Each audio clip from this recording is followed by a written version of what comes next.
Morning, everyone, and welcome to today's meeting of the Scrutiny Commission. As usual, this meeting is being broadcast live to the public.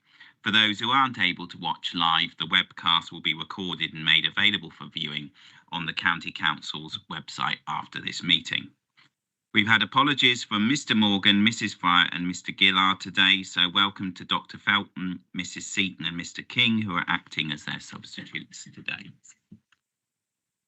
The first item is the minutes from the last meeting, which were held on the 6th of November 2024.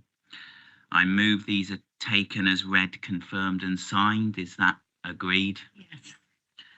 Okay. So it moves us on to item 2, which is the question time, and I've not received any questions from the public. Item 3 is questions asked by members under Standing Order number 7, and I have not received any such questions. Item 4 is urgent items, and there have been no urgent items. Item 5, next is declarations of interests. I'm assuming that all members who are members of district councils will wish to declare an interest in relation to all the medium-term financial strategy items. Do any members have any other interests they wish to declare? No. Okay. So item 6 is declarations of the party whip. Do any members wish to declare the party whip? No. Item 7, I have not received any petitions. So that moves us on to number 8, which is the main first substantive item, which is the provisional medium-term financial strategy. 2025 to 2026 to 2028, 2029, which are on pages 15 to 102. Declan Keegan, the Director of Corporate Resources, will be introducing this report, supported by Simone Hines, the Assistant Director. The Acting Leader, Mrs. Taylor, I believe has joined us online, and the Lead Member for Resources, Mr. Brecken, is in attendance for this item. And Mr. Poland's here as well. So we'll be following, and the Chief Executive. We'll be following the separate schedule, which has been circulated. Hopefully everyone has a copy of that in front of them, which helps break it down into manageable parts. So if we move to section 1, which is the introduction to the MTFS summary and changes to the revenue budget. So over to you, Declan. I was just going to say a few words and I'll pass over to Simone. Will take us through sort of section by section. I mean, just looking at the MTFS overall, you could pretty much lift what I said last year and apply it to the current MTFS. If you take next year on its own, we've got uncontrollable pressures are leading this to a significant saving requirement, despite having the maximum council tax increase being proposed. And, that's resulting as next year a small amount of reserves being required. But over the course of the MTFS, that does grow to sort of a significant gap, which is very similar to what sort of said last time, despite an awful lot of work being put into savings. And then as we start to look ahead and build in some of the uncertainties, again, it's very similar to where we were before. It's very hard to predict where we're going to be as a council, when the main kind of determinants of our financial health are very much in the government's control. Government are going to set the taxation levels, government are going to set things like national living wage, government are going to decide on funding reform, which is looking very real now compared to being, I suppose, forever being pushed back is what the situation we've been in. But government's also going to decide on the kind of the service standards that we sort of employ as an organisation, and also the sort of structure of local government, which obviously one of the key emerging topics. But as always, all we can do is control this, is try and manage the things as best we can that are in our gift to manage and prepare for the difficult times that are undoubtedly going to come ahead. Because change, whether it's good or bad, is going to create challenges for the organisation. We just need to try and keep ourselves as financially resilient as possible and keep our financial buffers so we don't end up one of the authorities. And there is a continuing growing number of authorities getting in need for sort of government support. I think last year there was 19 applied for exceptional government support. The rumours that could be about 30 this time around. So, and that's after government tried to target some of the grants at where they perceive to be the greatest need. There's a bit of debate about whether they targeted that well, sort of taking money from rural and money to deprivation has caused a lot of controversy in the sector, but the sector is under an awful lot of stress still. So I'll pass over to Simone if she wants to pick anything up on those initial paragraphs. Thank you. I'll just introduce the report in a little bit of detail. I'll pause perhaps sort of halfway through to see if there's any questions on the first stages of the report. So as I've already mentioned, the report provides an update on the budget proposals for 25-26 and also the MTFS refresh, which goes up to 28-29. You do have a copy of the December Cabinet report attached at Appendix A to the report, and that gives a lot more details in terms of the budget proposals reported to Cabinet before Christmas. Just in summary, just picking out a few key issues from the report and the appendices. The MTFS shows a budget gap in the region of 95 million over the 4 years. So by year 4 of the MTFS, we will be looking at a gap of 95 million. Now that's been driven, as we've discussed in previous meetings, actually driven by a combination of service demand and also inflationary pressures, which are still continuing despite inflation looking to reduce nationally. And because of that, we have got service growth of 109 million included over the next 4 years, as well as inflationary pressures of 88 million, and that is across those 4 years. Social care continues to be the main driver of some of that growth, particularly children's, as you'll see in the appendices. And then in terms of the inflationary pressures, we're particularly seeing the national living wage and also the increases to national insurance contributions driving those inflationary pressures. And in terms of the national insurance pressure, the government funding that we are expecting in the settlement, we're not expecting to cover all of the direct costs that the council will incur from that increase, and that's before actually the wider impact on the supply chain is taken into account as well. So there'll be the direct costs of council sort of workforce affected by those NI increases, but also we do expect there to be a knock-on impact on the supply chain passing on their costs as well. Now those costs, those service costs and inflationary pressures do outstrip the council's ability to raise income to cover those costs, and that's a combination of increased council tax and also the savings that are included in the MTFS so far. So the MTFS does include £33 million worth of savings over the next 4 years, but after taking that into account and council tax income, there does remain that gap above 90 million. I think the other really important factor actually at the moment is the uncertainty around future government funding, and that does make this MTF refresh particularly sort of troublesome, really. So we do know there's a spending review taking place this year due to conclude, I think now expected around June time. That will include a reform to the local government finance system, and a consultation on that was issued alongside the settlement in December. And there is also going to be a reset of business rates baselines as well. So we have been expecting that for some years, but it has been delayed for a number of years. But it does seem that for 26-27 there will be a reset of baselines, which does put some of the council's business rates income at risk. So you'll see in those opening paragraphs that the budget gap for 25-26 is just under 5 million. That has reduced compared to the previous version of the MTFS, largely because of some of those inflationary pressures reducing, and also higher investment income that's continued for a bit longer. So that gap for next year will need to be covered from reserves. It is manageable from reserves, but it isn't ideal. We would normally always aim to set a budget without use of reserves.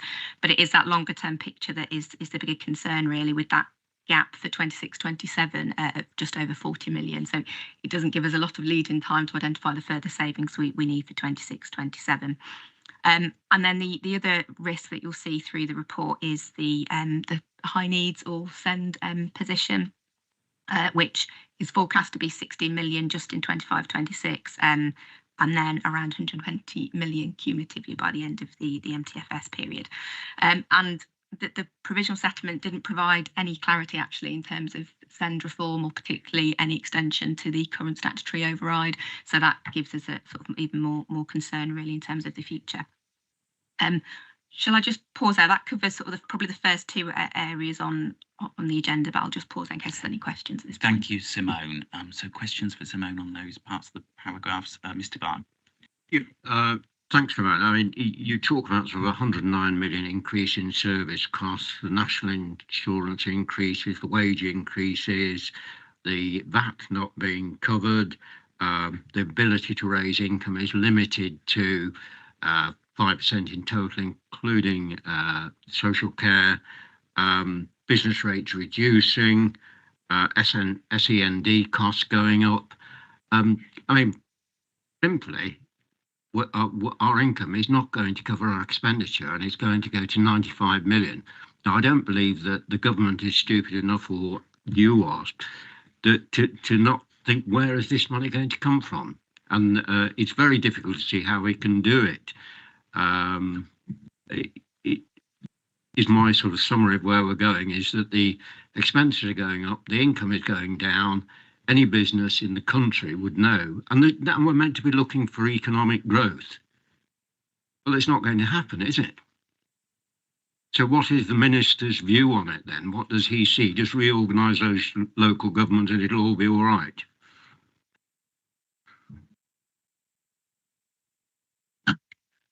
I think it's probably fair to say it'd be surprising if there was a written down anywhere in Whitehall a solution to kind of where local government is at the moment. But I suppose there are different bits that they are starting to talk about that may help, and it's probably going to come down to political capital, because as a government they don't seem to mind making themselves unpopular at the moment, and they're going to need to do that if they're really going to solve local government, because they're going to have to get into sort of service standard reforms. And there are some noises coming out on things like SEND that they're willing to sort of grasp their net on that and maybe sort of wind back some of the reforms to sort of a more sustainable position. But I think it probably is fair to say that there's bits and pieces coming out that may help. You touched on reorganisation, which could have sort of like quite a material impact, but on its own, it's not going to sort of solve everything. You know, sort of these sort of strategic authorities with a bit of extra money coming to them again, it'll help a little bit, but not have a sort of probably even less significant impact in terms of core services. So I think we're going to probably see over the next few years just kind of a bits and pieces coming, but it's only if they're really grasped, how do we get into sort of cutting sort of the service standards away a bit, or taking the cap off council tax, that councils will sort of become on a sustainable footing. Thank you. I mean, that's they've got to do something. We've got to do, a lot of what we can do is determined by government. So it is really up to government to have a look and see what they can do. But it is, in effect, cutting service standards, possibly taking the cap off council tax. But at a time where they're trying to protect the working man, we've seen everything go up in terms of employment. But that is going to increase council tax and put more pressure on ordinary people. I absolutely understand they're going to have to do something, but tinkering around the edges isn't going to save 95 million. But I understand what you're saying. There is a realism there then that things cannot go on the way they are, and they will suggest service cuts. So there does seem to be that appetite to sort of re-look at sort of the service standards. They talk a lot about the prevention side of things as well, which is probably the more positive side of the same coin, but there does seem to be an acceptance that you can't just kind of, that these services are very expensive and you have to look at actually what is provided. Thank you. Thanks.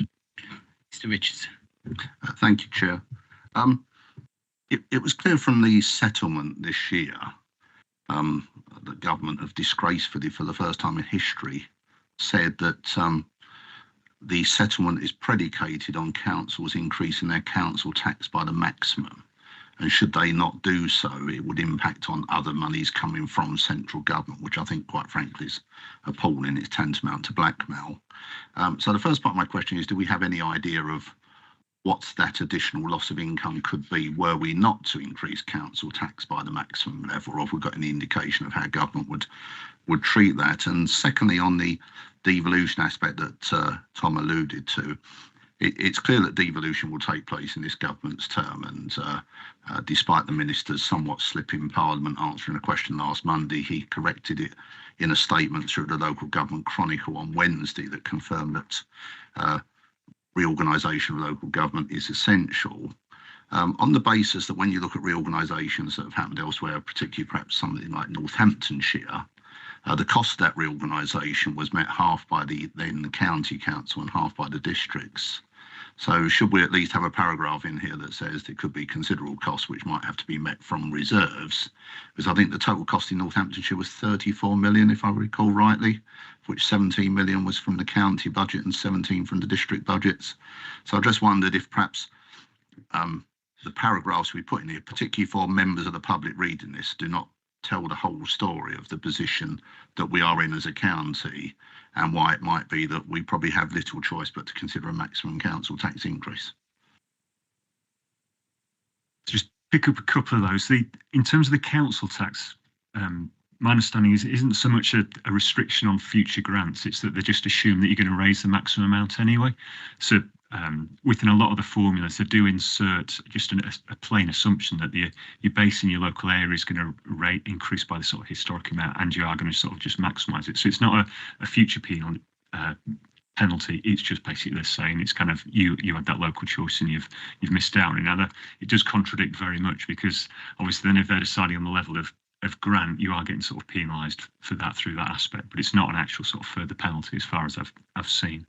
In terms of the reorganisation, we have left MTFS kind of, I suppose, almost completely ignoring reorganisation at the moment, just on the basis of there's so much uncertainty for where it is. We'll have a look for sort of the final kind of and actually I suppose if you think when the draft report came out, I think it was the white paper had just come out. We'll have a look for the final paper, just putting something in there, like I said, to just explain the situation, which will be broadly that we haven't assumed any sort of the benefits in there, and we can touch on a little bit about the pressures that may bring in. In terms of who pays for it, in terms of the split between county and districts, I think in some ways it just depends where the wealth falls at the time of reorganisation, how it's going to be. So I think it will vary very much between different areas. There are rumours about whether government's going to pay for it. I think that's very, very unlikely. I think it will be very much a kind of it's going to be a local decision of how you implement reorganisation, both in terms of sort of the structures that sort of you set up in terms of that sort of service delivery side of things, as opposed to the actual organisation structure, but also how you actually end up paying for that as well. Okay, Mr. King. Yeah, thank you, Chair. So one of the things that's concerning me about this and all council tax budgets at the moment is affordability for our residents to actually be able to afford to pay the increased council tax. I mean, we're starting to get, we're already at fairly eye-watering amounts of money for most residents in Band D or above, a couple of £1,000+ a year. Just say that, it's nearly £200 a month. And then you've got to factor in the increase here at county, factor in other increases from the other authorities, the other precepting authorities, fire, police, parishes, etc. And you're not going to be getting shy of £2,500 a year for some, for a lot of people. And I'm just wondering, I know we don't have to look at the totality, but there is an affordability issue, because an increasing number of our residents are on fixed income. They're of age, if I can put it like that, where they're not perhaps in working. They're not in their working life anymore, so they're now reliant on fixed incomes or incomes from pensions, etc., which don't necessarily increase at a massive rate of knots, or are fixed to inflation measures. And it's concerning, because how do we actually look at any aspect of this affordability in any of the work that we do for our residents to be actually able to pay any of these increases? Just something I just been thinking about for a while. Thank you. Just we haven't done beyond the kind of, I suppose, the normal kind of economic sort of commentary. We haven't done much in terms of the affordability in the past. This time when we did the budget consultation, we did include a section in there so people could reply and say what they felt the impact of the council tax increase would be. So I think it's probably fair to say it's kind of, I suppose, early days for us to try and sort of just get a better handle on what that does look like.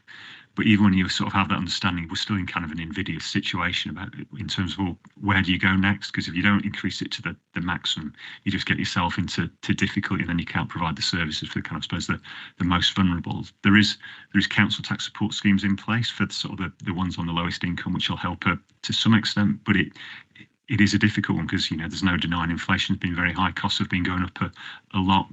But I think on balance, when you look at sort of where things have been nationally, where sort of some authorities have maybe tried to get away with sort of low increases and not really thought it through, they're now coming back to government with sort of, and now looking for sort of exceptional increases.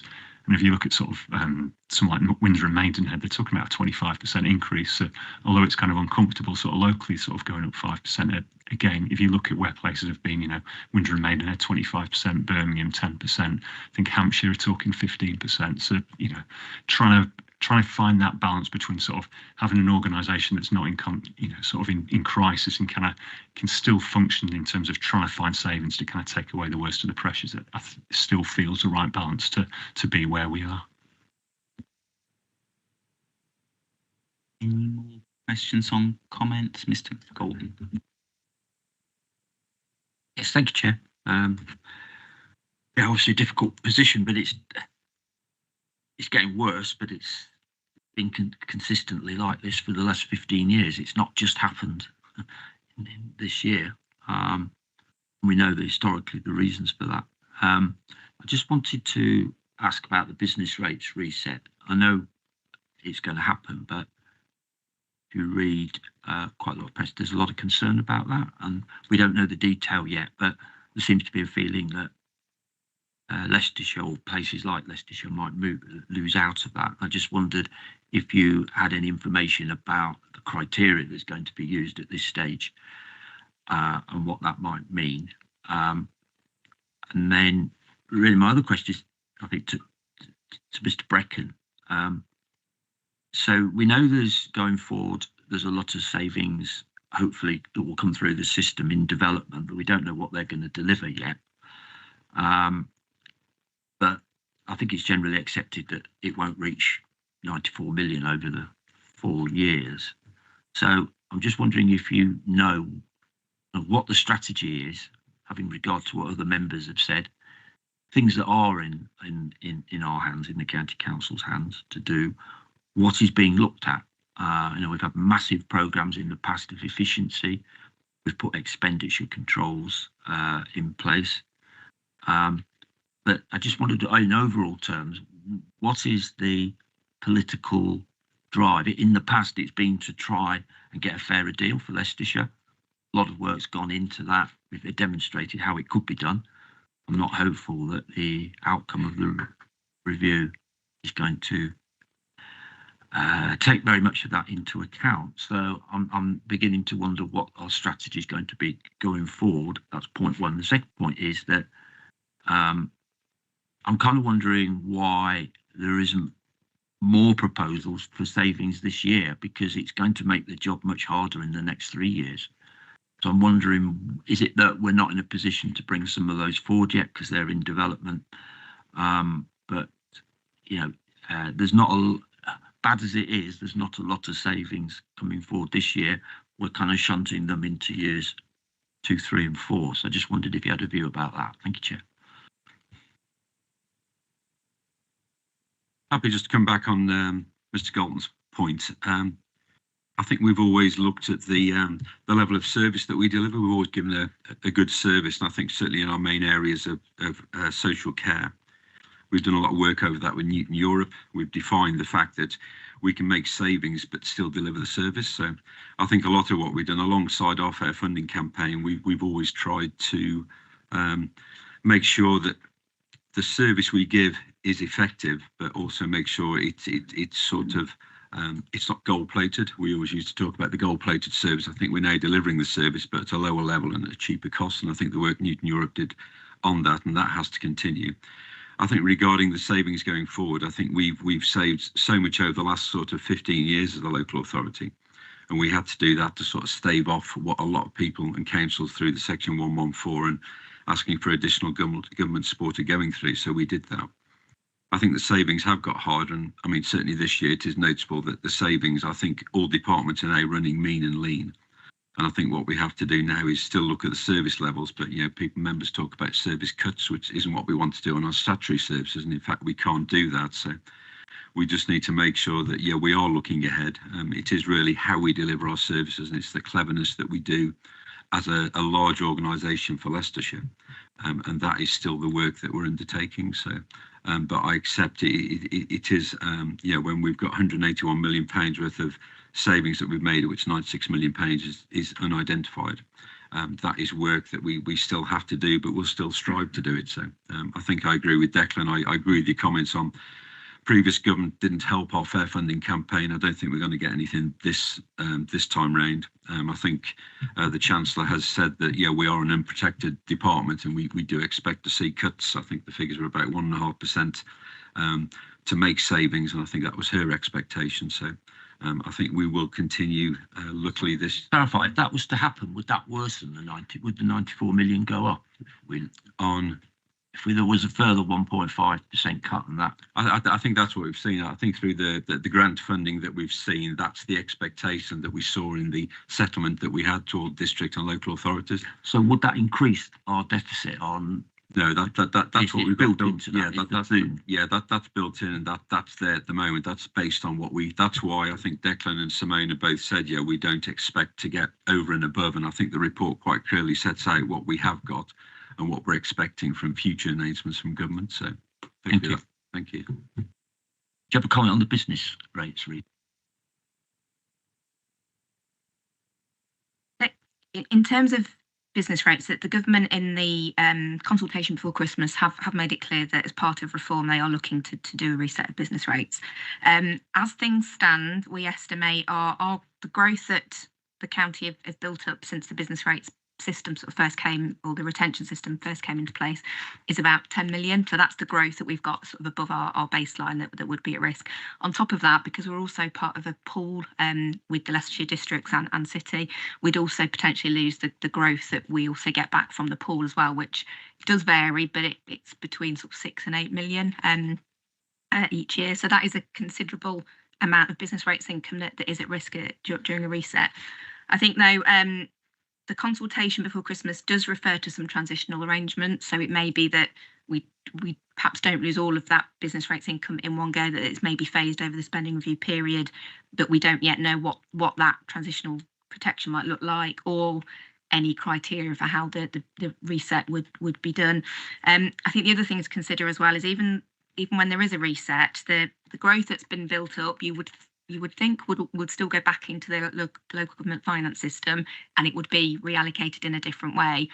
Now, in terms of how that could be reallocated back to authorities, that will then depend on the wider reform around the funding system and the formula used. And if the government have given a direction of travel around increased emphasis on deprivation, and I think if that was a factor that then determined how some of that growth was reallocated, then that could have even further impact on Leicestershire. But at the moment, it is all very sort of high level in terms of the detail that's been released, and there's one consultation out now that's closing in a couple of weeks, and then we do expect some more technical consultations sort of over the spring, which I'm sure will give us a little bit more information. But it is a considerable risk for us. Do we have any more, Mr. Thanks, Michael. Yeah, and we're all agreed that the council's in a very difficult position, but then so is the government, as Simon says, for historical reasons, which we needn't go into, apparently. Declan's said that we are really where we were last year in many ways, and I have to say my confidence in Declan and Simone is such that I'm sure we'll get through this year as well. Now, just a couple of questions I had. One was, well, they're about the council tax cap. Is the adult social care element capped? I read somewhere that it isn't. And is the adult social care supplement included in all the projections that we've got? Because I don't think they are they? Thank you.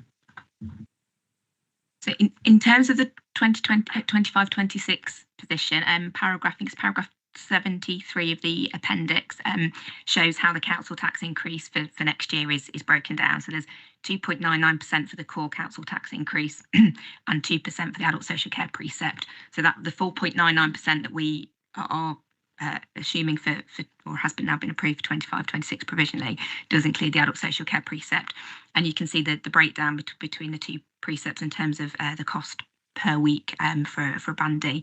In future years, we have, because of the uncertainty around government policy, including council tax and referendum limits, we have made a reduced assumption for council tax of 2.99% in future years. Now, because of the uncertainty around what the referendum limits will be and whether they'll continue to be an adult social care precept. So that's something that we can and will review once the spending review and the multi-year settlement is announced, and we've got more information on future council tax principles.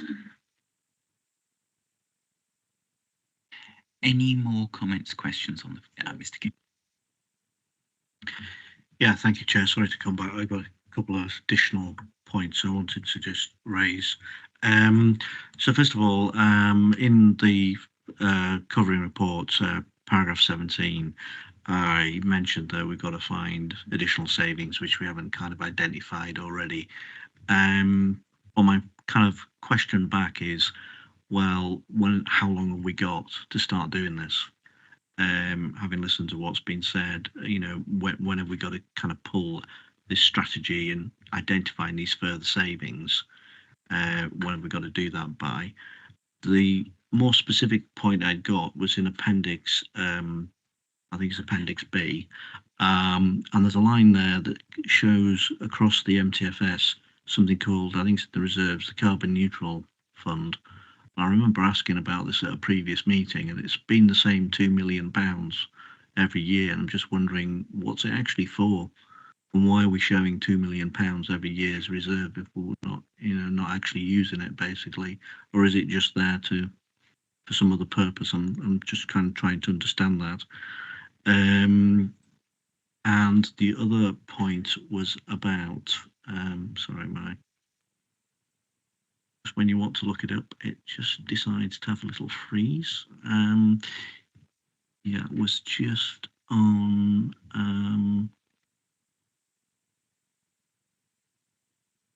right. Yeah, the business rate, the share of business rates growth. I presume that's related to the business rates reset. Why we're not showing anything after next year as right. Okay, that's understand. Okay, but if you could just answer those other couple of points, that'd be great. Thank you. Thank you. In terms of the first point around the gap in future years and further savings, so there are already a number of savings and development that officers are working on, sort of in consultation with lead members, and you know, the MTFS is a constant process of identifying and bringing forward further savings. So we very much look at those savings and development, you know, all through the year and all through the MTFS period, and that's where we'll be looking for further savings to come forward in later years. We have also got a review of the strategic plan for next year planned, and I think that will also help inform where future savings options might need to come from, or income generation options as well. And I think that the third part of that is that uncertainty around government funding. I think because of the position we're in with the spending review and the multi-year settlement, we will sort of need that piece of the jigsaw as well to really understand what the future years requirements are. I think because of that uncertainty and that delivery of future savings and development and sort of still progressing those, that's why we have to make sure that we do have a really robust level of reserves, and that we have got adequate reserve cover, particularly for that gap in 26, 27, and we'll perhaps come on to that in a moment around what that reserve cover is in case there is lead-in time needed for further savings options. And then in terms of your second question around the carbon neutral fund, I think that reserve is there to align with the council's net zero action plan. And I think the reserve there then will help deliver the actions that are in that plan over the next few years, and that's why that reserve is still there at that level, because it's linked to future actions in that action plan. Anyone else have any comments, questions on the first two parts of the report? No? Okay, so over to you, Simone, for the next part. Thank you. Just in terms then of the next section around reserves, so there are two appendices with further information on reserves. You've got Appendix D and E, which show quite a detailed breakdown of reserves. Reserves are held for both revenue and capital purposes. I think we've got just around 120 million of revenue reserves and just over 100 million of capital reserves. And you can see some of those at paragraph 34 onwards in the report as well. And as we've already covered, really, maintaining that level of reserves, particularly with the financial position that the council's in at the moment, and having that gap in future years is really key, so that we have got that risk cover really for future budget gaps. What that has also meant is that the fact that we have got that reasonable level of reserves and some reserve cover for future years' budget gaps also allows the Section 1.5 officer to give that assurance to the council over budget proposals and the level of reserves. And you can see that, I think, from paragraph 43, where the Section 151 officer is saying to Cabinet and Scrutiny that we are comfortable with the estimates that are in the budget and the level of reserves that the council maintains. That still does mean there are a number of financial risks to manage, and you can see that in later sections as well. I've already mentioned it, but the SEND position and the high needs deficit is one of the most crucial risks that we are managing, and again why we need to keep that level of reserves to make sure we've got some level of cover, particularly for that SEND position. Could I just pause there in case there's any questions on reserve before I move on? Any questions on this part of the report? No. Okay, over to you again, Simone. So just in terms of the capital programme then, the capital programme is summarised from paragraph 47, and again you've got some appendices that go through it in some more detail. So the council is planning to spend about 380 million over the next 4 years on capital, and we have updated, you'll see in the cover report, it has been updated to include some of the additional highways funding that was announced just before Christmas. Even taking into account that extra funding there is still a funding gap over the 4 years of 83 million. And in the same way that we need to address the revenue gap, the council will need to address that capital funding gap either by prioritising the schemes that are in the programme or possibly identifying further funding which is likely to incur, likely to be borrowing and which will incur revenue costs. But you do have a more detailed breakdown of the capital programme in the report and appendices. But it is, I guess, the main issue to draw attention to is the gap in the programme, which we do need to think about prioritising the programme further to bring it within that funding envelope. Again, just pause there. Okay. Any questions at this stage, Mr. Richardson? Thank you, Chair. I'm looking at paragraph 49 on page 24. The draft capital programme 2025-29. In my capacity as chair of adults and communities, it's been clear that for some time we have concern particularly about the adequacy of the records office.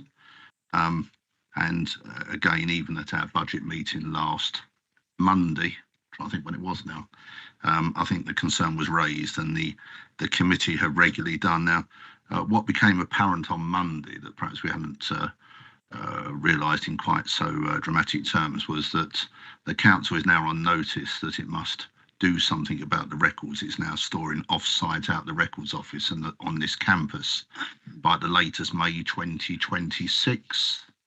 But there is nothing in either the revenue programme or the capital programme to cover for this, which, bearing in mind, we'd probably need to start spending money in the following financial year before we get to May 26 to cover that, because as I understand it, should we be deemed to, as we already are, inadequate, and the government then say you must do A, B and C, keep them here, do this with it, we will have to pay that money regardless, which could run into, well, probably millions as opposed to tens of thousands of pounds. Now it just strikes me that had we invested in the records office when it first was raised, which was probably 7 or 8 years ago, it cost us 16 million, it would all be done and dusted by now. We're now up to 32 million. But really we have no choice but to get this done because we have to prevent us as a council hemorrhaging cash, particularly revenue cash, in doing urgent maintenance of records. So I just wonder why there's no provision in either there or in the revenue provision for costs that we know we're probably going to have to meet by perhaps using Iron Mountain or somewhere, perhaps buying a van to bring records backwards and forwards. Because I would have thought something urgently needed to go in there to cover that provision.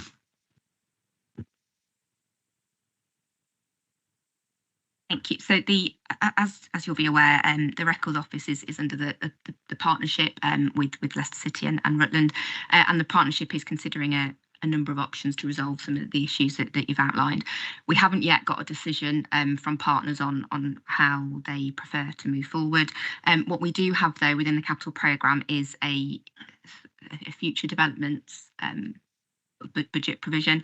And once there is a confirmed way forward, either from the partnership or whether the county council decides that it needs to make some of those shorter term improvements, then we will look at using the future developments fund that is set aside in the capital programme to do that. But as I said, we are awaiting really a decision from the partnership as a whole before we can decide how to move forward with that. But it is something that is sort of high on the priority list to resolve because of those issues. Thank you, Chair. If I can come back, and it's probably for Mr. Breckham to answer the question is, as I understand it from what we've looked at adults communities, is the decision of the partnership in some ways is irrelevant. We have to make a decision whether or not the partners come with us.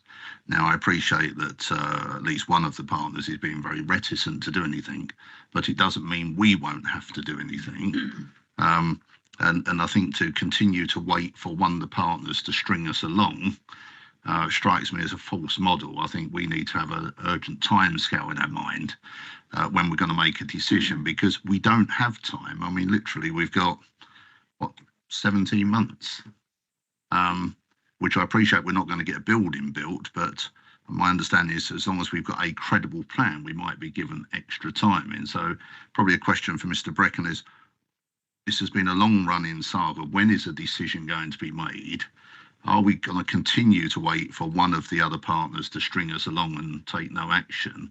Or are we actually going to be bold and decisive for once and to do this? Because, borrowing the money, the MRP could be covered by the sale of the existing property once it was cleared. And there are other areas where I think we could raise funds to do this. But I'm just concerned about the revenue impact were we to do nothing, which could run into a staggering figure. I think just now, my answer would be obviously the lead member, Christine Radford, and the director of adult social care fully aware of it and the implications. I think certainly Cabinet are aware of the implications. We do need to understand what the partners are doing, but as Simone says, I think the future developments provision is there for that reason. And if we need to, we can take the necessary steps, but I think you need answers from your partners because it is a partnership at the moment, and that's how it's set up. We need those decisions off them. But yeah, perhaps we need to speed it. But I'm sure Christine and John are fully aware of it, and certainly coming back to Cabinet with regular reports, those decisions will need to be made. So I agree, the accreditation is timed. I think we're fully aware of that, and we just need to understand what the partners are doing, how we move them forward. So. Okay, Mr. King, did you have your hand up?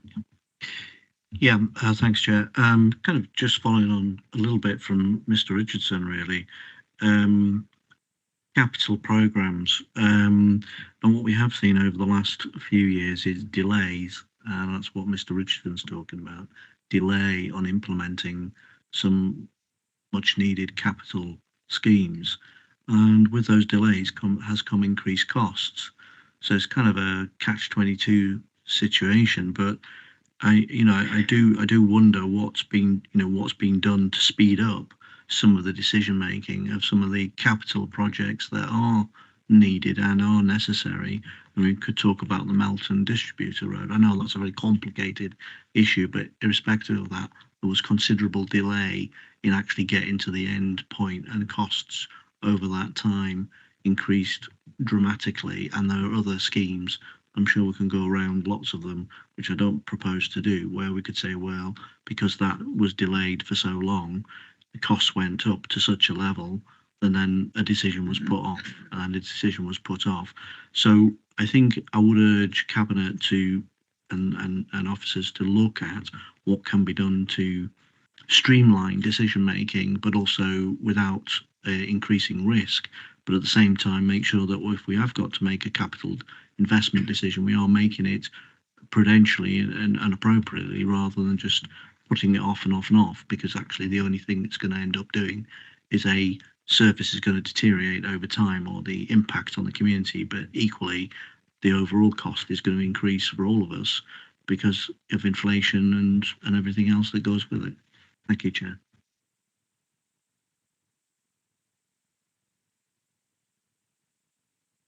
We off the back of MDR, is quite I suppose a big review of kind of how we undertake sort of these larger sort of capital schemes, and part of it as well, obviously, is kind of the more you learn, the more you kind of are able to deal with the challenge in front of you. So there's obviously a conscious decision that you don't try and do too many of those in one go, which is the other thing that can kind of bung up the decision making. So I think there's a bit of reality about what you get into these schemes, only sort of taking on what we've got the capacity to do, which should help.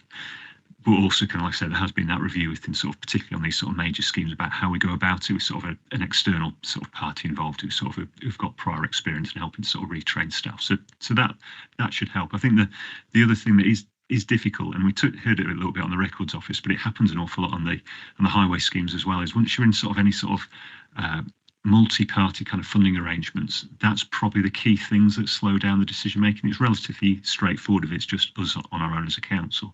But if you take something like MMDR, we obviously kind of had sort of funding from developers, we've got funding from the Department of Transport, etc. So you've got more hoops to jump through, and we do make representations as we can. We do try and influence the districts around Section 106, but I think that is always going to be an area of frustration when we've got those partnership type things. But no, we do take your point that we need to sort of strive to keep improving how we deliver not just our revenue funded services, but our capital funded services as well. Mr. Hunt. There's a question on paragraph 35 about the budget equalisation reserve. It seems to have doubled over the year, 95 million, and I wondered if that was a trend or whether it was a blip in the system, or whether we are saving up to pay off the statutory override.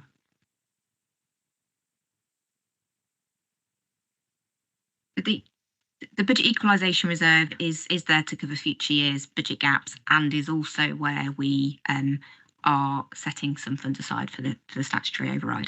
And that's the reason that you've seen the increase over the last 12 months, because the high needs deficit has increased and is forecast to increase further. So we've needed to make further provision for that deficit, particularly because of the uncertainty. We've also now assumed that some of the reserves that we had set aside to need to use in the current year budget, we now won't need to use, because we've had some more positive trends in the 24-25 financial year. What you will see, though, in future years for the budget equalisation reserve is that it then does start to come down, because we, at the moment, with the MTFS budget gaps that we've got, we are then assuming that we will need to draw more from those reserves in future years to cover budget gaps, pending any further savings being identified. So yes, because I think it's just a symptom of the council's financial position at the moment, because we have got the greater uncertainty over the funding position, that growing high needs deficit, and a real sort of crunch point with the statutory override, which has meant, as part of our strategy, we've wanted to make sure we have got sufficient reserve cover there, but you can see in later years that it does then start to reduce as we are likely to need to draw on those reserves if further savings either aren't identified or that there isn't a solution to send reform. Mr. Richardson. Thank you, Chair, for indulging me. Sorry, moving around the page was a bit slow, so I forgot to ask the question on the page I wanted to. Page 135, Appendix D.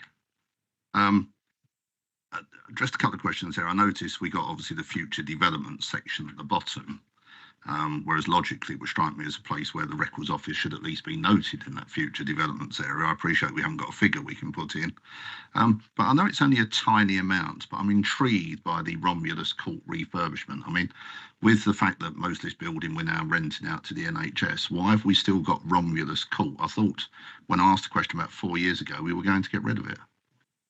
Romulus Court is a building in Enderby on the site. It's a shared building. Sorry, Meridian. Yeah. Yes, I used to work at the other half of the building in a previous life.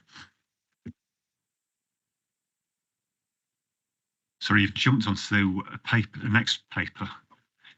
But I mean, I can pick up the pieces. So the Records Office, you'll just, that only pick, yeah, but it's Appendix D to the Corporate Resources paper. I can pick it up now just for the. You're just too keen. So that only covers the Corporate Resources Capital Programme. So for the Records Office, that had appeared on the future developments of the adults and communities one, so it just aligns with the departments.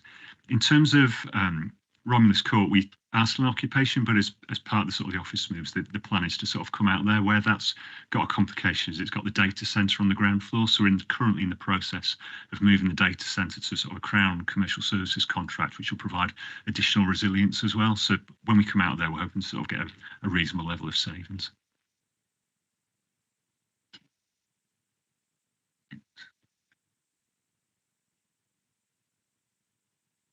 Just a couple of closing comments, I think, then from me. Just in terms of the budget consultation, whilst the report does reference that the consultation began just before Christmas and closed, I think, on the 19th of January, we are still analysing the responses. So there isn't an update to give to this committee, but there will be a detailed update in the February Cabinet report that will be available later this week, and that will have the results of the budget consultation. So I guess just in terms of sort of closing comments, and I'm happy to take any further questions if there are any. I think it's just important for the committee to note that the budget for next year, so for 25-26, is only going to be balanced with the use of reserves, although it is a fairly minimal amount of reserves. It is normally a strategy that we would try to avoid. And then it's the gap really from 26-27 is that particular concern. And I think what compounds that is the level of uncertainty around the spending review and the direction of travel that the government have given in terms of funding reform. So that the council will need to, and is already, doing further work to identify further savings, further income generation opportunities, and also reviewing priorities very, very closely. And there is an opportunity for further input into that in terms of the strategic plan review and the budget consultation exercise sort of over the next 12 months. And we'll need to put all those things in place to make sure that we continue to be financially sustainable as we always have been. Thank you. Anyone have any other comments on the provisional MTFS? We move on. No, okay. Well, thank you, Simone and Declan and Mr. Brecken for presenting on that. And thank you to members for comments, questions. We now move on to item 9, which is the medium-term financial strategy 25-26 to 28-29, the Chief Executive's Department.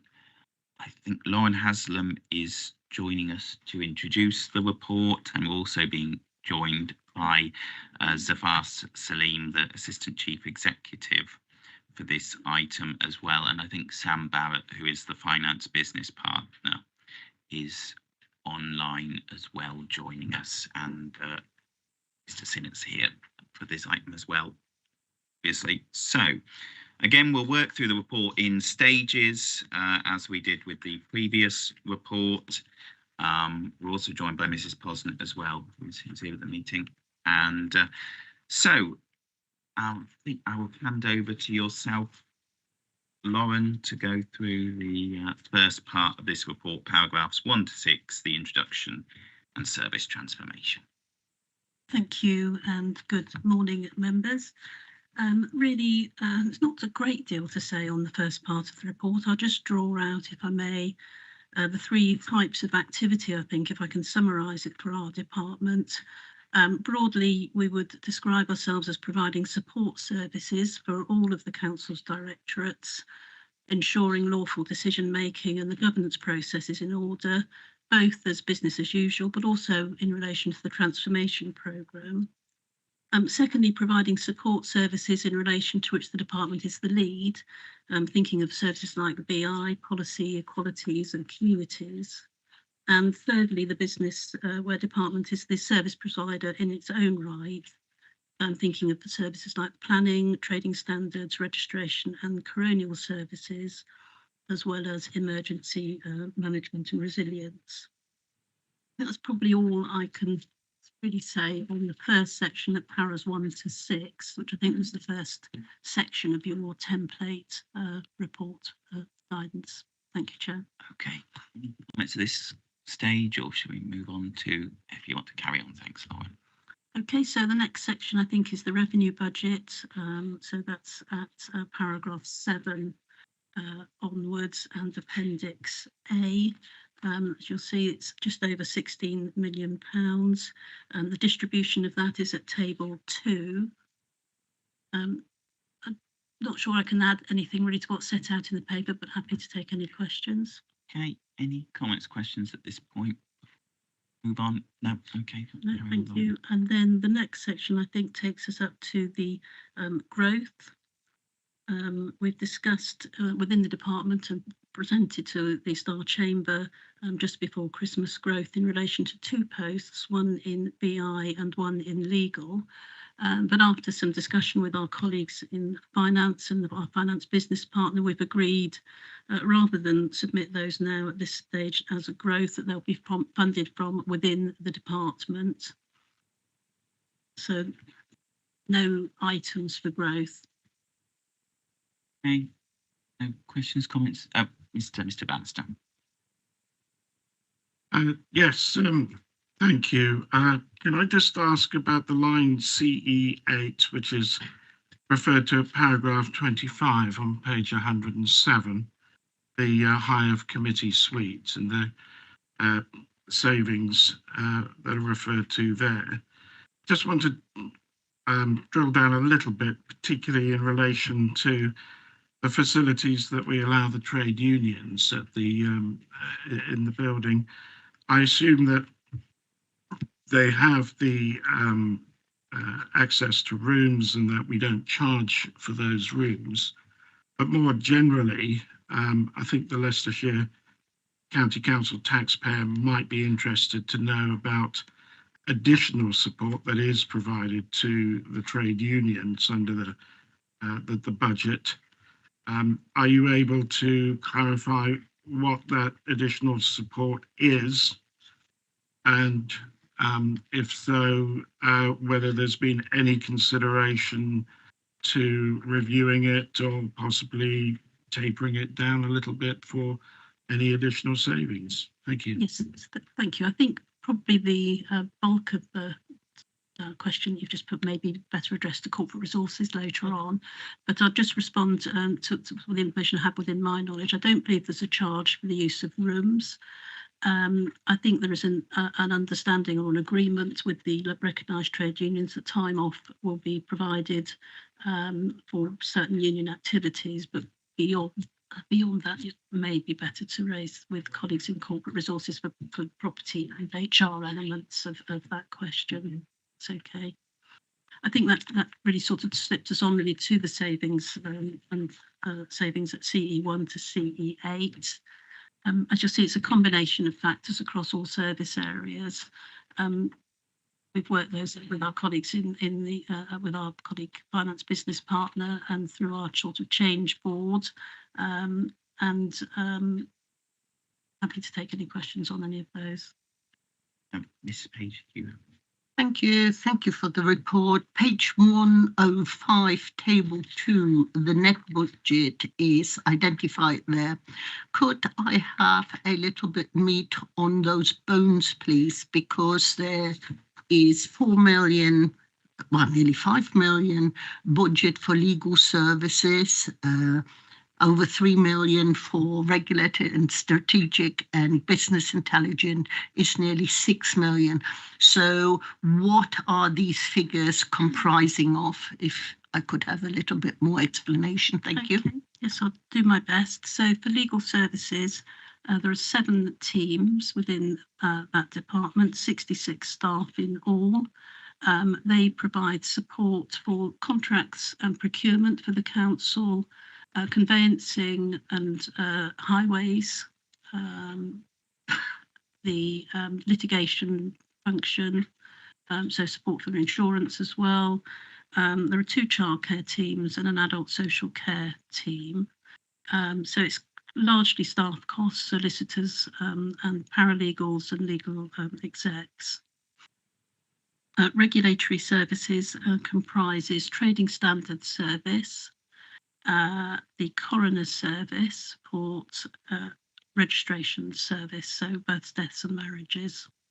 And there are 45 staff in trading standards, 9 in the coroner's service and 30 in registration service, supplemented by a number of 0 hours contract registrars who do the wedding ceremonies. I hope that helps. Yes, it does, because it doesn't actually break it down. It makes more sense now you've said it. So I was thinking, and the strategic business intelligence ones, what's sitting behind that, please? Yes, Mrs. Page, that's a mixture of services. The main one is the services under Julie Thomas, so they're the statutory planning function. So that's and any regulations that includes our own statutory duty as a planning authority, because we have the obviously waste and minerals, and then there's the archaeology and the sort of BNG, so the natural environment ecology. So some of those services we do charge for, and as members will be aware, there is a national review of charging for planning policy. So potentially in the long term, we'll be able to recoup most of our costs in relation, certainly at least wash off phase, because at the moment it's not necessarily full cost recovery. Then in addition to that, then there's a business intelligence function. So that's mainly all of the statutory reporting for adults and children's services. That makes the bulk of it, but there is also reporting for public health and E&T. They're the main areas, and then some around community safety as well. So they're the bulk of those services. Richardson.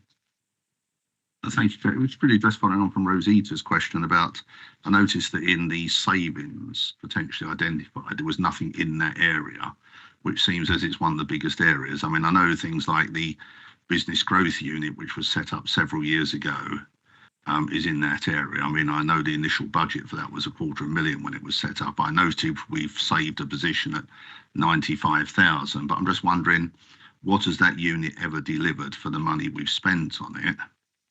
And what about the other areas of business intelligence we need? So as a councillor, whilst I'm grateful for a lot of the stuff that comes through, we do seem to get a huge amount of information through. And I'm just wondering if there is an opportunity for savings in the area with a budget that large, that perhaps, bearing in mind our financial situation, could be identified going forward, because I'm never sure what really happens in that in strategy and business intelligence. Perhaps it's something we need a briefing on at some point. Yeah, again, happy to provide a briefing for commission, but also individual scrutiny panels as well. So in terms of that service, a service, as you can see at 22, there was already a reduction to that service of one post.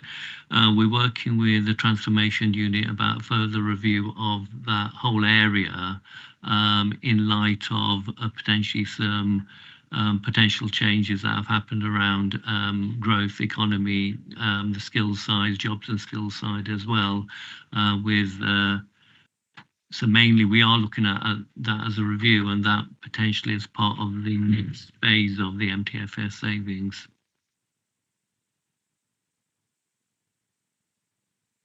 Mr. King. Yeah, thanks, Chair. Just picking up a point from earlier on. Obviously, if by the end of January the government decides that it's going to accept the request from the upper tier authorities in Leicestershire, Rutland, to the local government reorganisation to be in the first wave, then this budget doesn't seem to factor any aspect in. I appreciate the timing of it, as Declan mentioned earlier. However, we're apparently going to know by the end of January, which is the end of this week, hopefully. So I'm just wondering if that was the case, and we are going to move ahead in the first wave. I know we can only deal in certainties, but I'm presuming, or am I right in assuming that it would be the Chief Executive's department that would be the lead structure within the organisation, or lead department that would be leading this from a kind of staff point of view? And secondly, doesn't it need to factor in, irrespective of that, whether in the first phase, because government has said that it's going to happen in the Parliament. So, during the course of the MTFS, do we need to factor in at some point some additional resource growth item in for supporting that, or is it all going to be accommodated within the existing budgets? and existing staffing, and we don't need any additional resources. Just grateful if you could clarify that. Thank you. Sorry, is that on? Okay. It's just referred to in passing at paragraph 29. We recognise the additional pressures that will be introduced by the white paper as and when it sort of progresses through the system. I think you're right in identifying that there's significant pressure in relation to developing and delivering that will be on the Chief Exec's Department and Corporate Resources jointly. In relation to how it's funded, I don't have anything I can offer to you at this point. It would obviously be something that would be taken into account and discussed with the Director of Corporate Resources as and when we know how that is going to progress, I think. I appreciate there's a lot, if I may, Chair, I do understand there's a lot of unknowns, as to quote somebody. Thank you. Thank you. Does anyone else have any comments at this stage? No. Shall I carry on then, Chair? So I think that took us up to page 107, the savings under development, I think, is the next section to cover. You'll see we've identified 3, biodiversity net gain, some additional fee income that we're hoping to achieve through the planning framework, and an ongoing service efficiency programme that we have in place, which is working through all of the sections within our department, trying to identify more efficient ways of working and maximising income. So that's our, in essence, our savings under development. You want me to pause at that stage? Any comments at this stage? No. Okay, Lauren, back to you. So the next section, Chair, then is the external influences. We've touched on the white paper. Then just to highlight that we're largely demand-led in certain areas, so it's difficult to manage the output of work.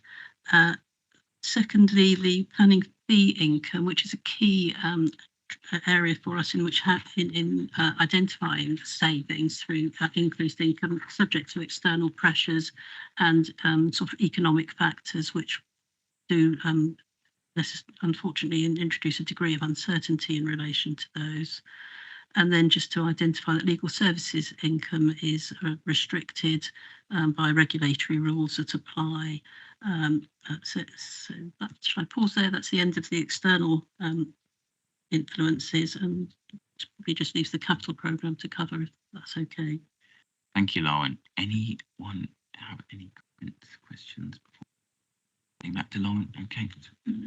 Okay, so if I move on, was there anything on the other funding sources? We've just identified the grant income that the department receives. No. So the capital programme is just to cover one item in legal services. Because we've had a system in place for a long time, we're having to look at the sort of procurement issues in relation to that and the potential that we may need to replace it. So we have set aside £100,000 in the capital programme in case that is required. We're hoping it won't be, because we've got a functional system that's being upgraded actually at the moment. But obviously we can't just keep rolling it over indefinitely without looking at the market and potential procurement issues arising out of that. Thank you, Lauren.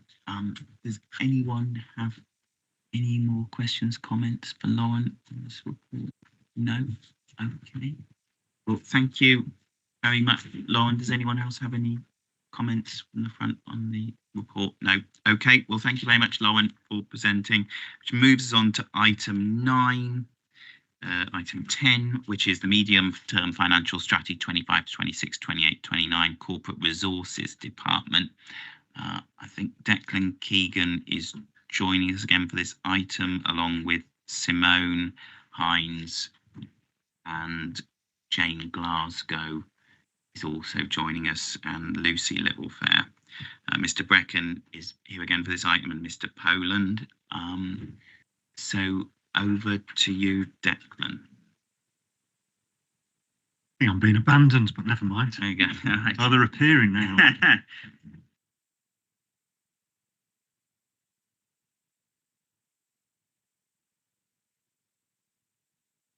keep the introduction brief. So, and obviously corporate resources primarily kind of a back office. We have got a fair smattering of kind of frontline sort of service in there with sort of things like customer service centre, country parks, but also quite a few of the trade services which members are very familiar with in sort of school food, Manor Hall, etc. So in terms of sort of, I suppose, what you're seeing this year compared to previous years, it's that constant, I suppose, in the MTFS constant context is still the sort of the striving to keep growth to a minimum, which we've overall tried to do, and it's only sort of the essential cyber strengthening of our sort of defences that we're including, and then sort of a focus on sort of savings to kind of, with that ethos as much of the council resources as possible going to the front lines. We've got about 3.2 million of savings over the 4-year period, which is pretty good on a department that's just sort of a net budget below £40 million.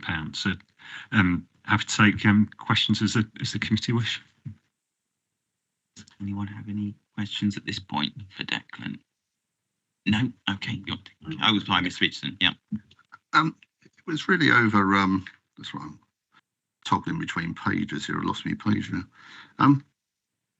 It was only regarding Appendix A, and particularly Bow Manor Hall, in that obviously it's something long discussed by this committee. We appear to be showing a surplus for this year. I think it's a surplus unless I've read it wrongly.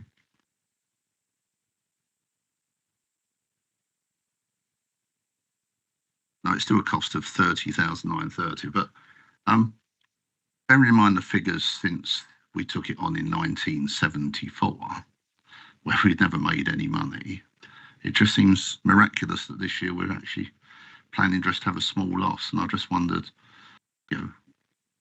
how guaranteed the turnaround is likely to be. And also coming to the capital funding. I mean, last time I went there, it's a building that looks like it will need substantial capital spent on it over the next 5 to 10 years, particularly if you look at things like the clock tower, etc., which we don't seem to have accounted for. So when we present the budget, it falls on kind of, I suppose, heads of service responsibility lines. So the Bow Manor is the direct costs and income that the head of service for Bow Manor, Richard's, responsible for. So things like maintenance are held within the maintenance line because we leave that to kind of the property team to organise. So the actual, if you were to look at it on a trading position, which is obviously what we bring when we sort of do the trading updates, that position will be sort of significantly worse and in line with what you've seen before, the 100, 200,000 type loss. So this is more because we do present on responsibilities as opposed to grouping things into that sort of trading performance, which we do on those sort of specific cases. In terms of the capital sort of investment in the site, I mean, obviously it's an old site, it does need its continuing investment. I'll look at Jane may know better than me, but I think it's about 100,000 a year we spend on maintenance. So there is that rolling programme that goes in there, but as you allude to, there is going to be periods of time in Bow Manor's life where it's going to need extra investment. It is for a building of its kind of age in reasonable sort of shape. So we're not sort of envisaging any sort of significant investment over the 4-year period. But when we do look at the performance of the site, you're right, it is the sort of thing that needs to be taken into account. You need to make sure that you're earning enough each year so that when these bigger investments do come along, you are being able to sort of justify that kind of continued investment in the site. But it's not in bad condition. That's not to say things won't happen, but the 100,000 or so is kind of what's seen as needed each year at the moment. If I come back, I think that's the point I'm making. I mean, these are documents that are going out to the public. The public looking at this would believe that the whole site is in positive territory, which it's not, because not all of the costs are included here, only the revenue costs are. Now, if it's never made a penny since 1974, we've actually built up no reserve for maintaining the property going forward. So it always concerns me that where we have documents like this, which the public are there to read, that they're not getting the full picture because we put different costs in different pots, which to me is something I don't think is in the spirit of what we should be providing to the public, so that they should be able to look at a site and know what the costs of running that site are equally on the revenue and obviously what we spent on MRP and capital, because otherwise it's probably meaningless to the public. The only thing I say is it's nigh on impossible with sort of, I suppose the breadth and kind of complexity of the county council. I think it gets quoted that sort of we have 400 different services to present them in terms of exactly what people are going to be expecting. So we obviously, as we do in the budgets, we follow it through the sort of scrutiny lines. We do it very much on departmental lines, because otherwise, if we just allocated all our costs away, you wouldn't see any of your corporate overhead at all, because we'd have just reapportion it to different departments. So I do accept what you're saying. If you want to make a decision on trading performance, you need to see all those costs brought in there. That's right. But at the same time, if I busily allocate all these away, the public would then be of the view that the council saying doesn't have any overheads, which again is equally wrong. So it's difficult for us, because we can't we don't know what question or what sort of lens the public are going to look at. So we just present the budget on a responsibility basis, which, to be honest, is the same at any organisation I've worked public, private sector, and you always present your budgets on that responsibility basis. But when you're coming to make a decision, you have to make sure you organise that information, that it is relevant for that decision being made, which is, I think, is your point about bringing all the costs together on Bow Manor Hall. Mr. Hunt.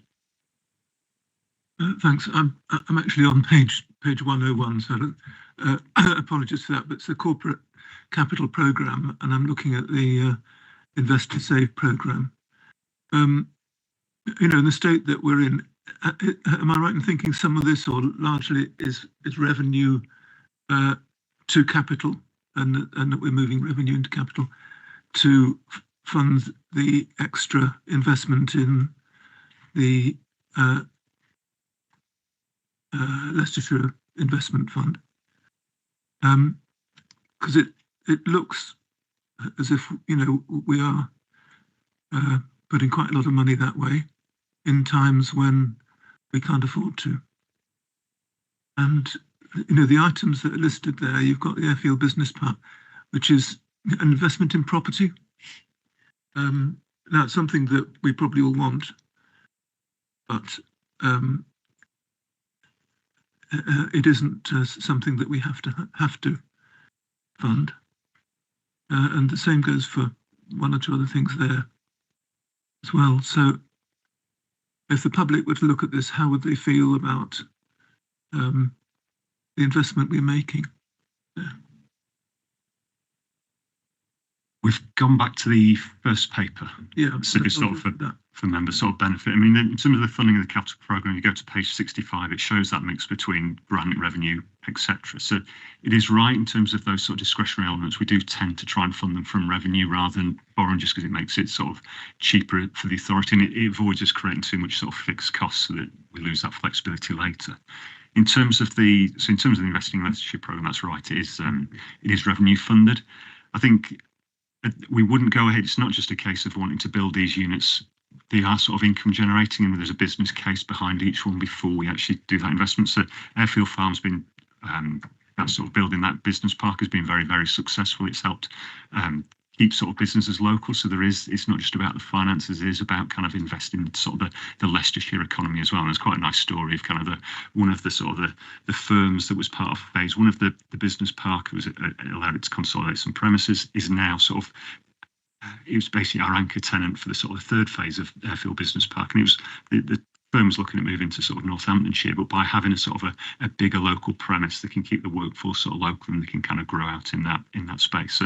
So in terms of the public's perception, I think the public will be pretty supportive as long as we're not doing anything kind of crazy. I think if you go down the sort of Thurrock or the Spelthorne kind of route, I think kind of people will be really concerned. But sort of seeing a local business park kind of get built and it's got sort of a good business case behind it, and something that we've done before, I think the public are pretty appreciative usually.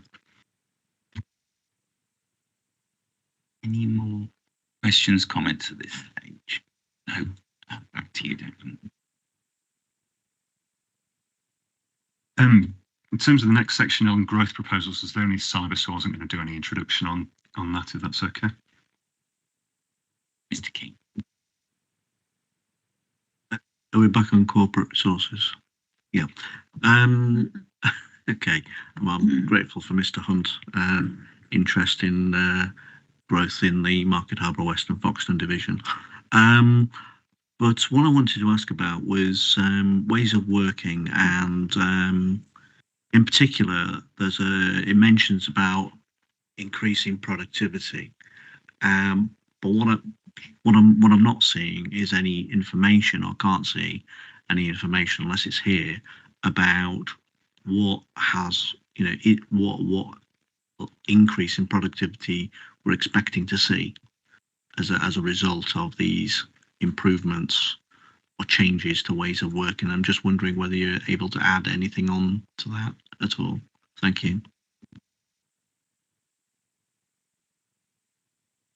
Yeah, so we're, if you like, representing both property and HR to a certain extent. There's been a number of different conversations, I think ever since really post-pandemic, particularly around hybrid working, isn't it?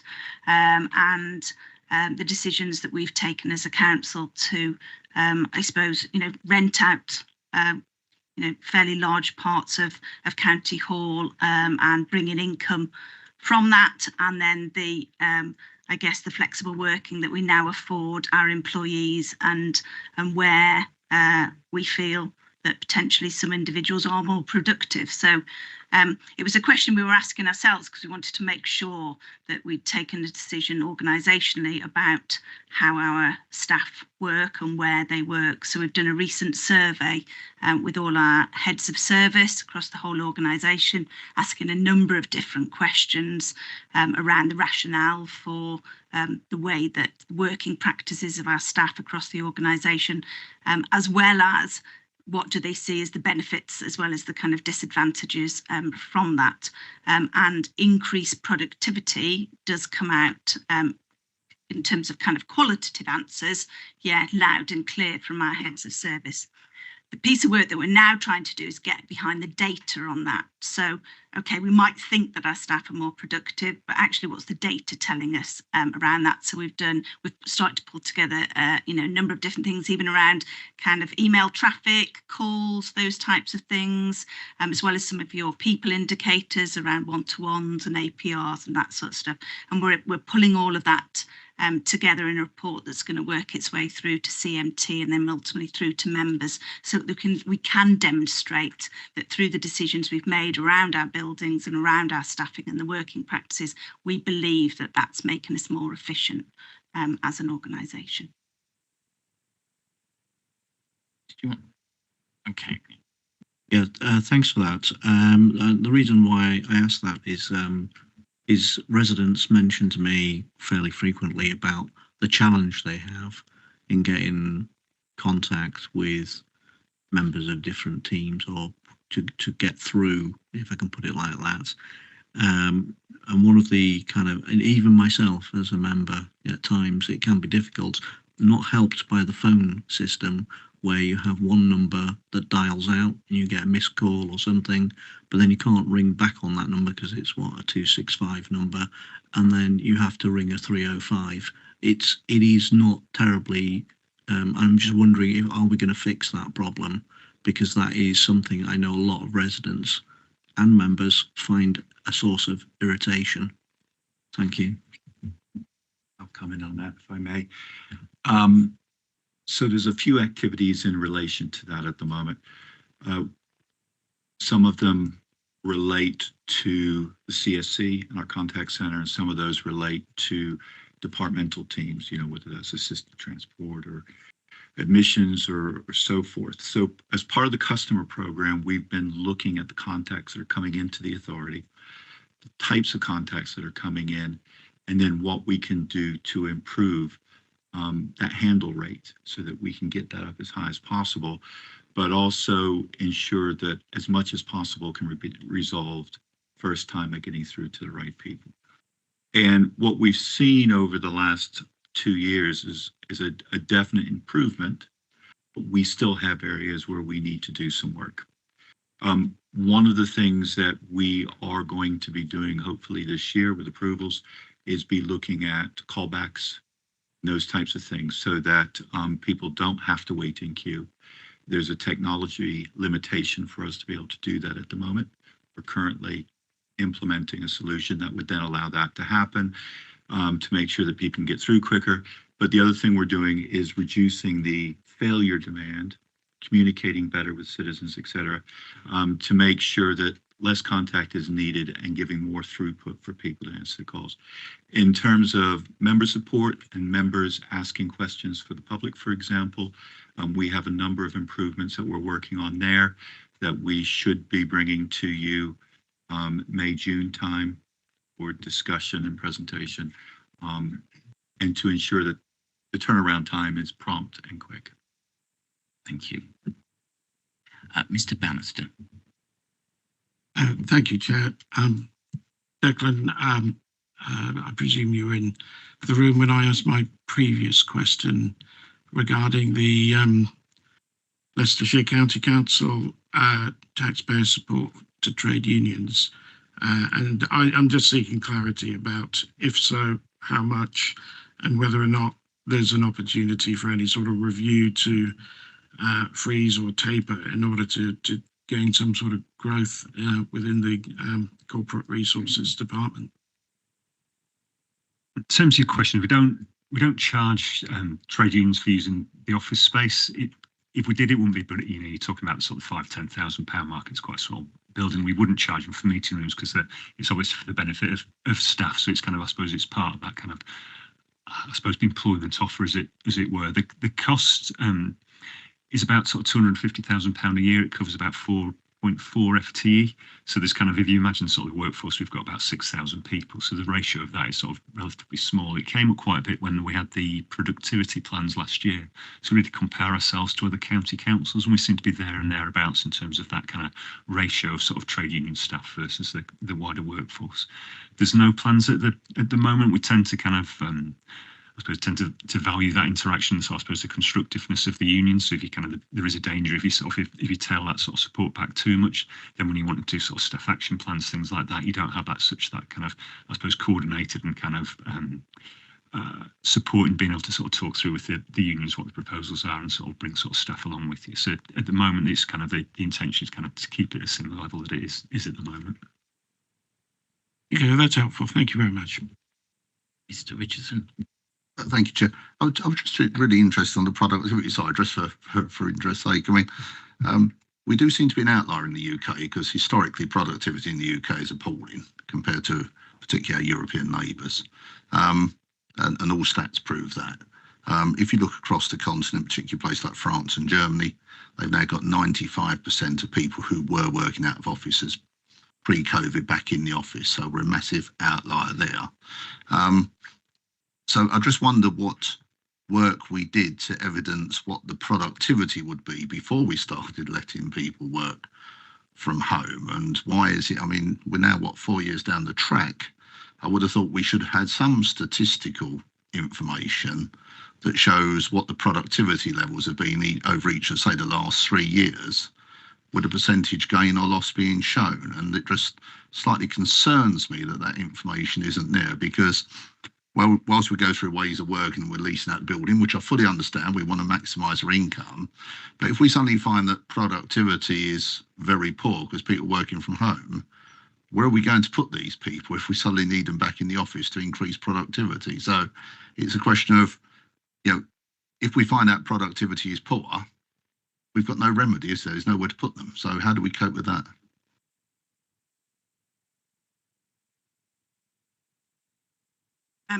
I mean, it's an interesting point you make about actually in the UK, and I think within our organisation, we were never great at measuring productivity where we before we did hybrid working. So when, you know, people were in the office, then, you know, managers may have been able to kind of have a little look over, mightn't they, and seen what people are up to when they were spending a lot of time at the coffee machine, for example, and maybe they aren't able to now. But you're right, we weren't able to. We didn't particularly focus on productivity at that point. There were various measures that we would look at in terms of how well our managers were managing staff. And I think, you know, that's always been a key focus for us around the kind of performance management and ultimately all of the objectives and targets that various departments have to meet. And, you know, we know that demand has increased hugely recently, and to a certain extent, our staffing levels have dropped around that. So the work, that we are doing at the moment is to try and get some of those metrics together, because we haven't been good at it in the past, and so that we can start to do some of that analysis to see actually what is the data telling us. Are we more productive? Are some, and let's remember, not all of our staff are working, on hybrid. For a lot of our staff, nothing has changed. At all, and it's about just focusing in on, yes, to a certain extent, where we have made those decisions, are we able to evidence in terms of that we are either the same, as productive as we used to be, or more productive, and what are the other benefits around that? I don't know if any of you saw the recent Panorama programme. There's a lot of focus on this from the media, and I do accept that around some organisations having made decisions around 2 days back in the office, 3 days back in the office, fully remote, and we as an organisation just wanting to just have a relook at that, make sure that the decisions that we've made over the past 4 years are meaning that, our staff are working as efficiently as possible, but there is work to do. Mr. Richards. Perhaps this is one for the portfolio holder. It just strikes me that our biggest cost is the establishment cost, which is our staff, and therefore, if we're needing to make significant savings, that has got to be the area looked at almost first. Not because I want to get rid of people, but we need to make sure they're productive and we have the right systems, because quite often it's the systems that let us down, nothing to do with the people not trying to work hard. But if that's that is the biggest area where we can save costs. So it just strikes me as almost a bit late in the day to be doing this work now, when I would have thought it should have been urgent over the last couple of years to put us in a far better position, particularly before we were making decisions about ways of working and what we do with this campus. And I don't know if it's something Lee wants to pick up, but it just strikes me as slightly concerning. We seem to be sort of, having the cart before the horse at the moment. That we've done it, but we don't know if it was sensible to do. I think my views on it, I think it's since COVID, I think we've had to change the way we operate, but I think on a daily basis as a local authority up at here, we still deliver. I think the savings we've made, they haven't just meant we don't spend as much money, it means we don't have as much staff. So I think the workload's increased. So I think the pressure's on a lot of our staff, as Lucy said, who don't work hybrid. They're out there on the highways, etc., doing the job, and they're out there in schools doing the job day in, day out. I think it is, and adult social care as well. I think it's exactly the same. I think we're still delivering, but we've reduced staffing costs. We've reduced the way we operate. We are lean and mean and efficient. And I think that continues. But I think it is good that now, as Lucy said, we've got 4 years since COVID and hybrid working came in. And we are focusing on that. That's certainly something we're doing. But I don't see a single lead member at Cabinet say how inefficient their department is because of overstaffing or understaffing. I think we are lean. And I think every department's had to go through that since 2010, when we realised that, pressures on service were increasing, but money to deliver those services weren't. So it was that balance. So I'd like to think that we are on top of it, and members would be assured that we are monitoring that across all our portfolios within the County Council and all the services we deliver. I was just going to say it's worth bearing in mind as well that the instigation of people working from home was COVID, and if we hadn't have sort of allowed people to work from home, productivity had pretty much dropped to zero. So it was kind of foisted on us. Now you're right, there's been sort of subsequent decisions around sort of renting out elements of the campus, and I think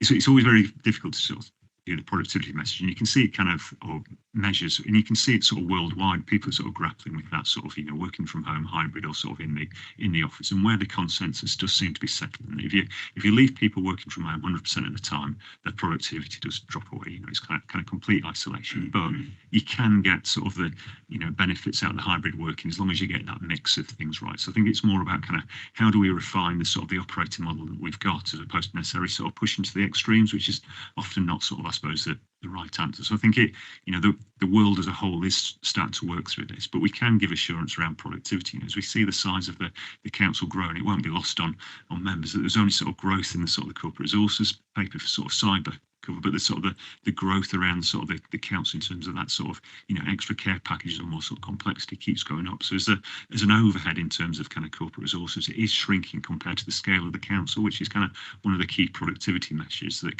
if we were an independent company, sort of the market analysts or whatever would view us on in terms of actually are we getting more productive. So as a total level of a council, we are, because the council's growing, but the overhead base is just sort of being held pretty similar or actually shrinking back in some cases. So we are getting more and more to the front line. Thank you.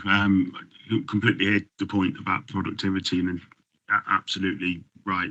We sort of need to know where we are with that. Like, I think in a more sort of a wider scope, I think the COVID was a game changer in terms of people working from home versus working from the office. Things that seemed, in 2018, 2019 would have been absolute essentials, offices and so forth, suddenly became less so by the time we get to 2021.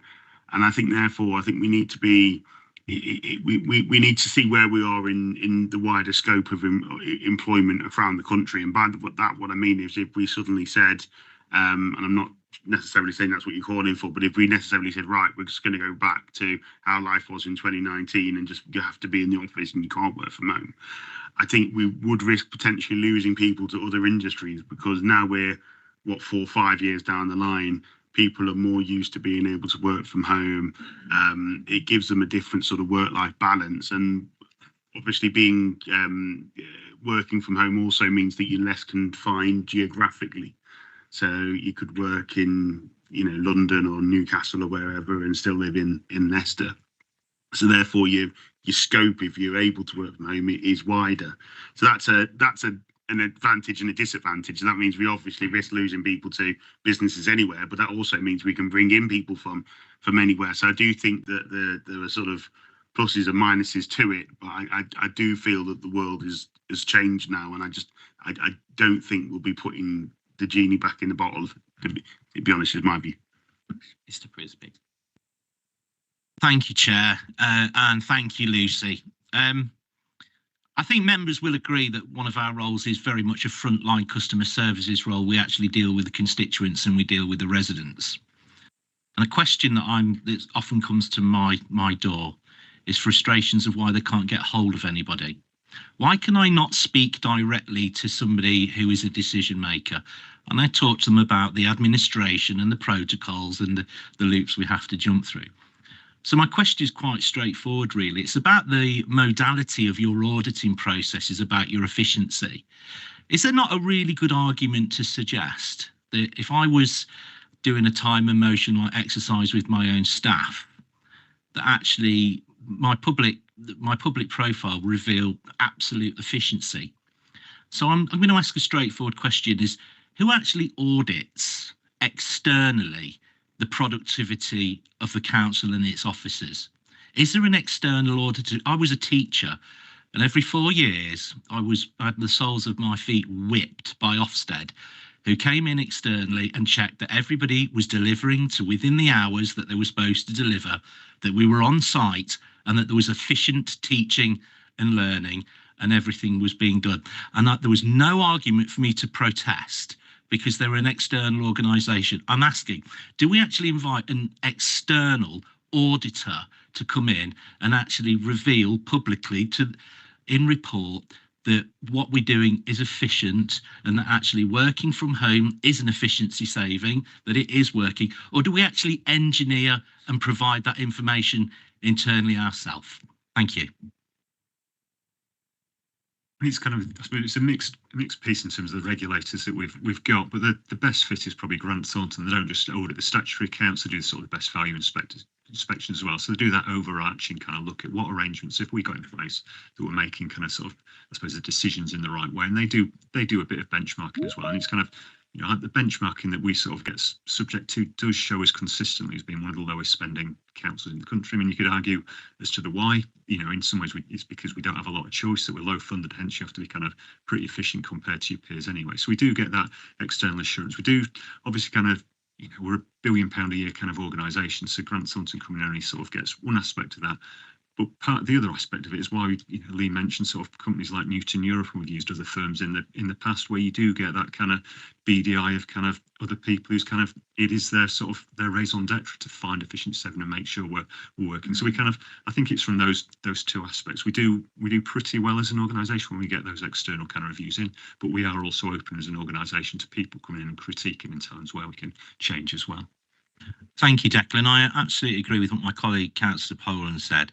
You know, I think we do walk it's a razor wire between being flexible and agile in terms of our modality of working and actually losing people because of our lack of agile working. But it'd be really nice to actually go back with the name of an external organisation and say, it's been put through audit, it's been put through scrutiny, and you are genuinely getting value for money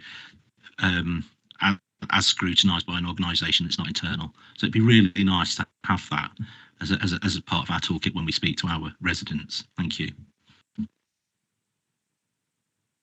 King.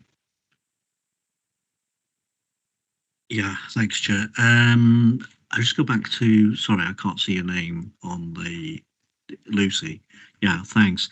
I was slightly, when you were answering Mr. Richardson's question earlier, I was a little bit surprised by what you said, that we didn't actually know what our productivity, or we hadn't got good measures of productivity prior to 2020, or if I misrepresented what you said there.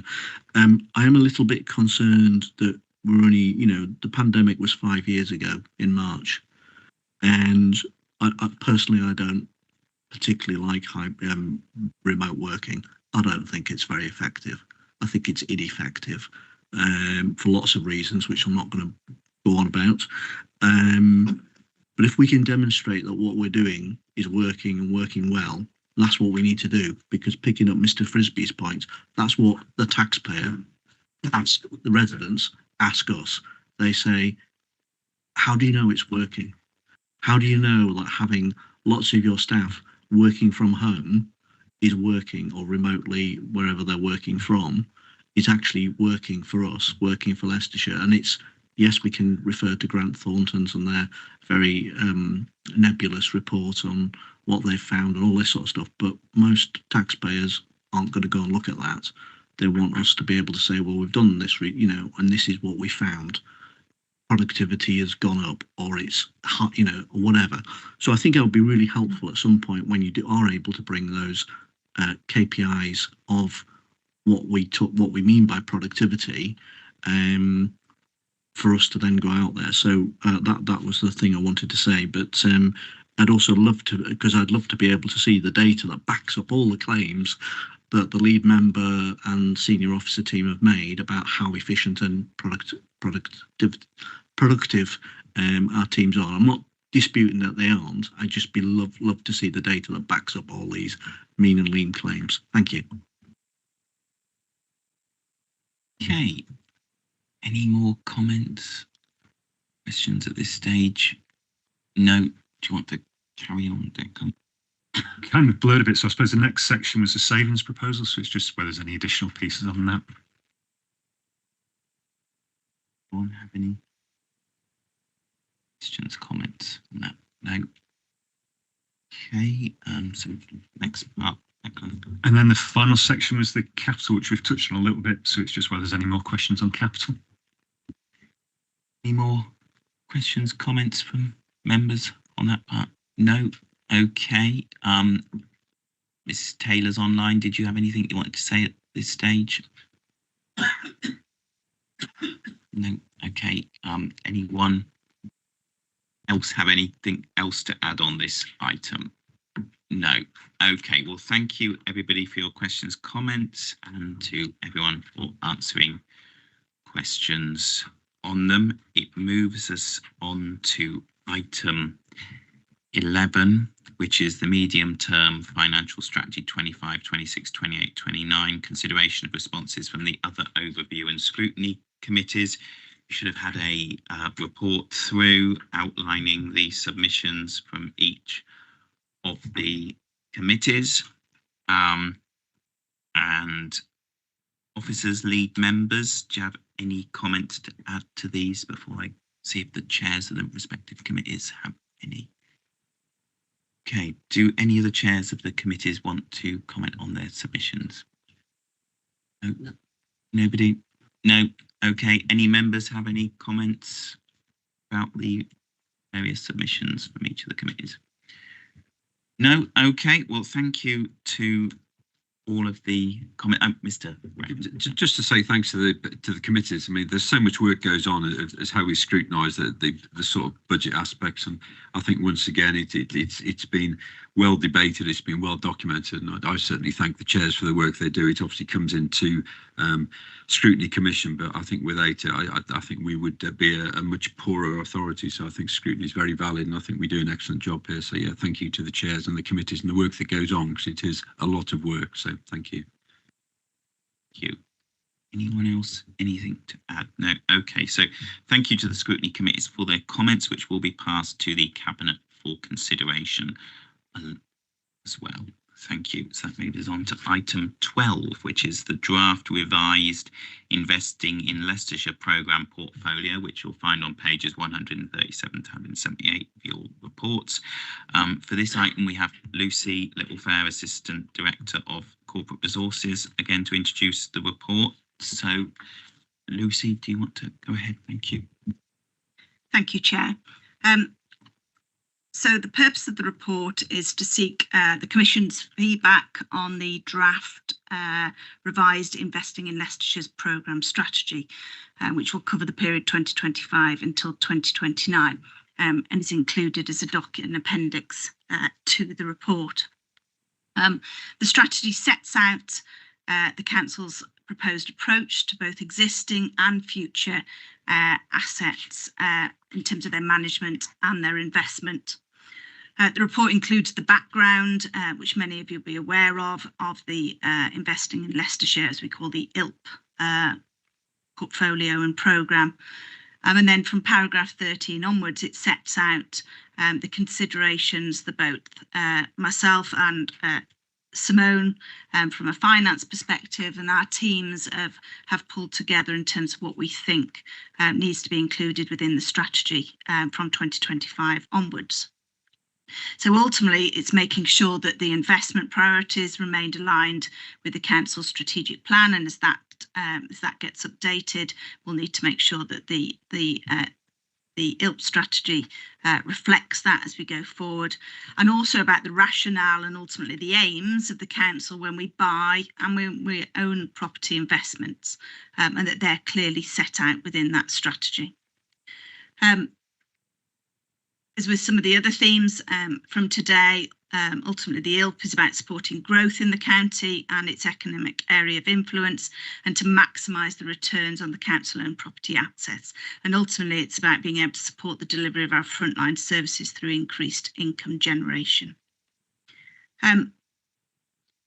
You'll see that from the strategy that we also manage our investment risk by investing in diverse sectors, so it's not just about our property portfolio, but the other investment portfolios, and also to support the council in maximising the benefit from its financial assets in a risk-aware way. In terms of the actual strategy itself, then it sets out the legal context and the statutory framework. There haven't been any changes to that, and there have been no changes to the governance arrangements. It details the external reviews of the portfolio's performance, which were undertaken by Hymans Robertson every 3 years, and what the recommendations in terms of our future investments are. It confirms that overall the Hymans review did not recommend any major changes of direction, but did suggest that within the direct property portfolio, consideration be given to selected retail investments, and that the potential for investment in local infrastructure assets. It also references in terms of our diversifiers that maybe the portfolio needs to be rebalanced, reducing the level of pooled property and maintaining the level of pooled infrastructure investments. What we've set out, particularly on page 10, I think, of the strategy, is how over 2025, property and finance colleagues working together want to do an overall review of the portfolio and actually develop a property portfolio management plan, which we want to have having consulted with the ILP board, have in place from June 2025. And that plan will include the outcomes of the review of the rural rural estate and strategy. That timing fits with recent staffing changes in relation to property, from me being new in post in the autumn, and a new permanent head of service coming into place, which is then will have allowed myself and that individual to have fully understood the portfolio and to be able to make those recommendations going forward. The financial details are included in the strategy, and which are also reflected in the MTFS documentation that you've received this morning. So in conclusion, there are a number of specific actions which we're going to undertake during 2025-2026 to further achieve the strategic priorities of the portfolio. And yeah, further information will be coming through, but we're seeking any feedback and views on this draft strategy before it's taken to the end. Thank you, Lucy. This is Mr. Brecken. Could I say, I'm sorry, I chair the ILP board, and I think a lot has been said in the past about the rural estate that we hold, and obviously, I think looking forward, I think members to be involved with the property portfolio management plan. I think if you look through that on page 154, it's obviously working with the emerging local plans to make sure that we're getting best value for going forward with the lands that we own and how we can help develop the county. But I think also the rural strategy, I think members have wanted involvement, and I'm certainly looking forward to working with members being consulted over the next few months while we bring that forward. And I think regarding the rural estate, it's confirming why we hold the assets. I think that's quite often been taught, why do we hold these? What do we do with them? Their benefit to the council and to Leicestershire, and how we intend to manage the estate going forward. So I think we were aware of the issues that we've had. I think they've been ironed out through the various times that the ILP board reported to Scrutiny Commission. And I think that good work will continue this year. So thank you. Thank you, Mr. Brecken. Mrs. Page. Thank you for that. To be quite honest, it almost answers my question, because my note was, will the management plan include a balance of what we need and what we should hold on to? And in a way, you said that that will be one of the outcomes. But another question I've got to follow on from that. So if we have an efficient project management plan, how do we achieve timely outcomes? So what I mean by that, it is not what we've also mentioned earlier, because the cost increases sometimes. And I know from my own division, there were projects that went on and on and on, and the prices kept raising. So will we be looking at putting like a time scale, monitor the delivery of these projects, and and then to follow on, if we do, how do we monitor, evaluate, and audit the whole processes, if that makes sense? Thank you. I've had an initial go. We do, I suppose on the good side on ILP is obviously kind of if things delay, it's not always kind of terminal. Whereas if you're building a school, it's a one-way sort of street, as it were. Inflation goes up, you have to find more money. But if you're managing it right on the upside of things, it does mean costs go up, but you should also be expecting the kind of the rental income to go up as well, or the kind of the disposal income go up to compensate for that. And that has been the kind of, I suppose, the trend. As long as it's kind of it's the right sort of delays. The sort of delays you want is where you kind of mid-scheme, where you get sort of bogged down with something, and then the sort of, you've already agreed the rental, but sort of the costs that you're sort of facing are going up. So we do tend to try and mitigate that cost very much by kind of, when we go out to contract with the sort of the builders, you'll look for sort of fixed price contracts. It might mean that you have to give a little bit of flexibility on the time, but it is broadly trying to transfer that risk to the contractor. Before we make those decisions, like I say, it's not as terminal in terms of whether there are bits of delay. That it becomes more about the practicality, just making sure we've got income flowing into the council. And it's probably more important that we have a clear business case and the justification right. And as much as possible, we've managed those upfront risks, rental risks being the key one. And if you take something like Airfield Farm, we've touched on a couple of times, part of the reason of waiting for that sort of project to progress was to just make sure we had enough of the site that had already under rental agreements rather than going out speculatively, which would have been far riskier. We could have done it far quicker because we'd have just gone for generic units and we wouldn't have to worry about getting rid of the agreements, but it'd been a far more risky proposition. So we do strive to find that balance. And I suppose to give you some assurance, we do have a rolling programme of post-project appraisals. So as after we complete each scheme, you let it run for about a year, and then you go back and make sure and review those initial assumptions that were made compared to actually where it's come out. And those, the first few of those we've done have shown that, you know, as you'd expect, not everything is turns out as you've planned, but overall the financial returns are pretty much in the region of what we were expected, maybe a tiny little bit higher. Thank you. If I may come back, I appreciate that, but that is the general strategy. But what I'm asking is there an actual process for each then development or whatever, so that can be monitored and to go back on? Because if you have an overall strategy, it doesn't mean that Jane Doe or John Moore, you know, who's delivering the process adheres to that. So are there individual, you know, processes to each individual project, and will they be monitored? Yeah, so each scheme is as you make those decisions, each scheme must have a business case, and then you look for how that business case has been kind of met on that sort of scheme basis. And that's what I was talking about the post-project appraisals that go back and compare the actuals to that initial business case. Hey, any more, Mr. Richardson? Thank you, Chair. Apologies if I've missed it. Reading, because there are a lot of papers to read.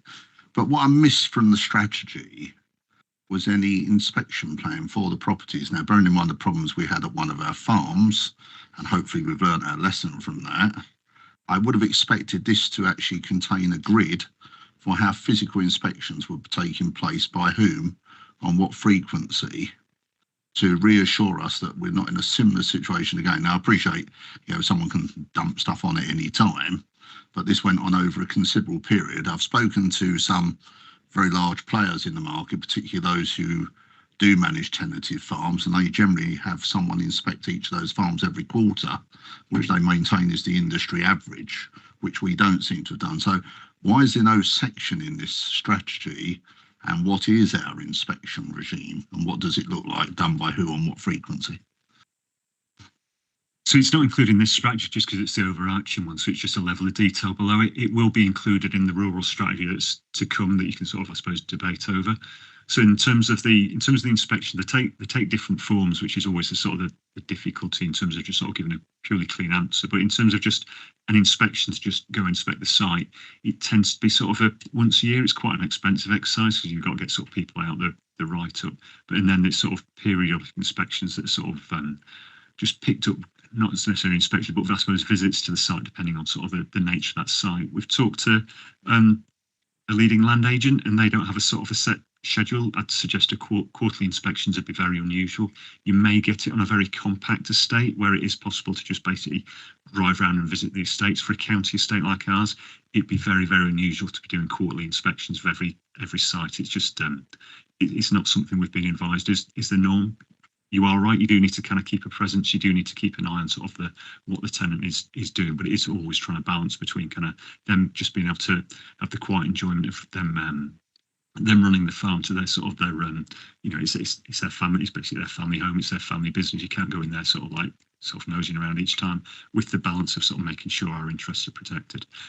The inspections, I mean, you touched on it, was over an extended period of time. It wasn't. It was a matter of sort of a couple of weeks that the sort of the dumping sort of took place, and it wasn't just our farm. There's about half a dozen different sort of estates in that locality as well that got hit as well. So the inspections are useful. We should do them sort of routinely to make sure we've got that contact with the tenant, make sure that we understand sort of the maintenance obligations, how they're running that estate, have a chat with them about the business. But it's not going to be the silver bullet. So we will come back as when we've got sort of the rural strategy specifically to sort of some of those sort of operational kind of considerations about this is how the estate's being run sort of later in this sort of year. Mr. Richards. So sorry, Declan, if I understood it correctly, what you're actually saying is we haven't actually got a regime in place at the moment. And sorry if I'm just carry on, and bearing in mind that obviously this happened 2.5 or 3 years ago on the farm, I would have thought it would have been urgent to put a strategy in place for inspections, even if it was a bit over the top in the interim while we were developing that strategy. I'm quite alarmed if we've not done that. No, we do annual inspections of all the estate, plus that's supplemented by other visits on I suppose, an as-need basis, or depending on the risk of the kind of that's perceived on that sort of particular farm as well. So no, there is a regime, but it's not as frequent as you sort of initially suggested at quarterly. Any more questions, comments in the report? No. Okay. Well, thank you, Lucy, for presenting and answering questions, and to members for their comments. Which moves on to item 13, which is Place Marketing Leicester and Leicestershire. Zafar Salim, the Assistant Chief Executive, is introducing this item, and we are also joined by Mike Denby, who's the Director of Inward Investment and Place Marketing for Leicester and Leicestershire. And thank you everyone for your comments today. Thanks.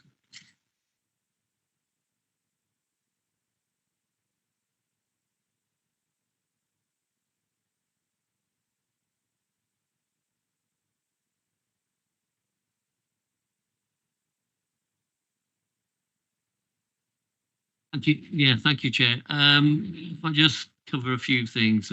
Mike will be going through the detail, but we're just covering joint portfolios around tourism, place marketing and inward investment. So the current setup is there's a joint team between Leicestershire County Council and the City Council.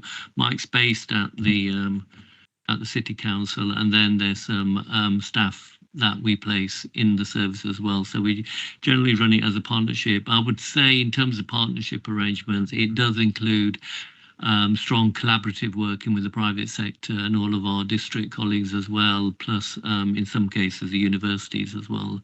So there's a commercial element to it as well as a public sector element to it. But Mike will go through each one of those three headings and just highlight some probably key performance indicators, targets and achievements, and then we'd happy to take any questions. Thank you. So in terms of the report itself, it's just going to provide an update on activity over the last 14 months for the place marketing team. As Zafar said, it's a partnership between City and County Council. County Council support by seconding 2 members of staff, plus a contribution of around £60,000 per year towards a marketing budget. Those staff are dedicated to county activities, one focusing on strategic tourism and the other officer focusing on inward investment. Leicester City activity is funded by them, and it's not in this report. Again, in terms of similar resource that is available, there is a marketing team that sits behind the place marketing team, and they support by making sure that the messages get the furthest reach possible, and they use £60,000 towards their marketing budget, and again that is matched by Leicester City Council. So just starting on strategic tourism, an overview of the industry. The tourism sector grew by 2.39 billion on latest figures. That's 15% up on the previous year. Increases in visitor numbers of around 2.5%, and what we are seeing is people staying for longer and they're staying overnight. That's resulted in additional job increases for the sector of around 9% based on previous year. One of the biggest successes, reporting by exception in this report, is securing the LVEP status, the Local Visitor Economy Partnership status. All regions were required to put forward one tourism body that is representative for the entire region. Why that is because there's a lot of confusion and complication around the landscape with multiple different people in that space. We did secure that status in January last year.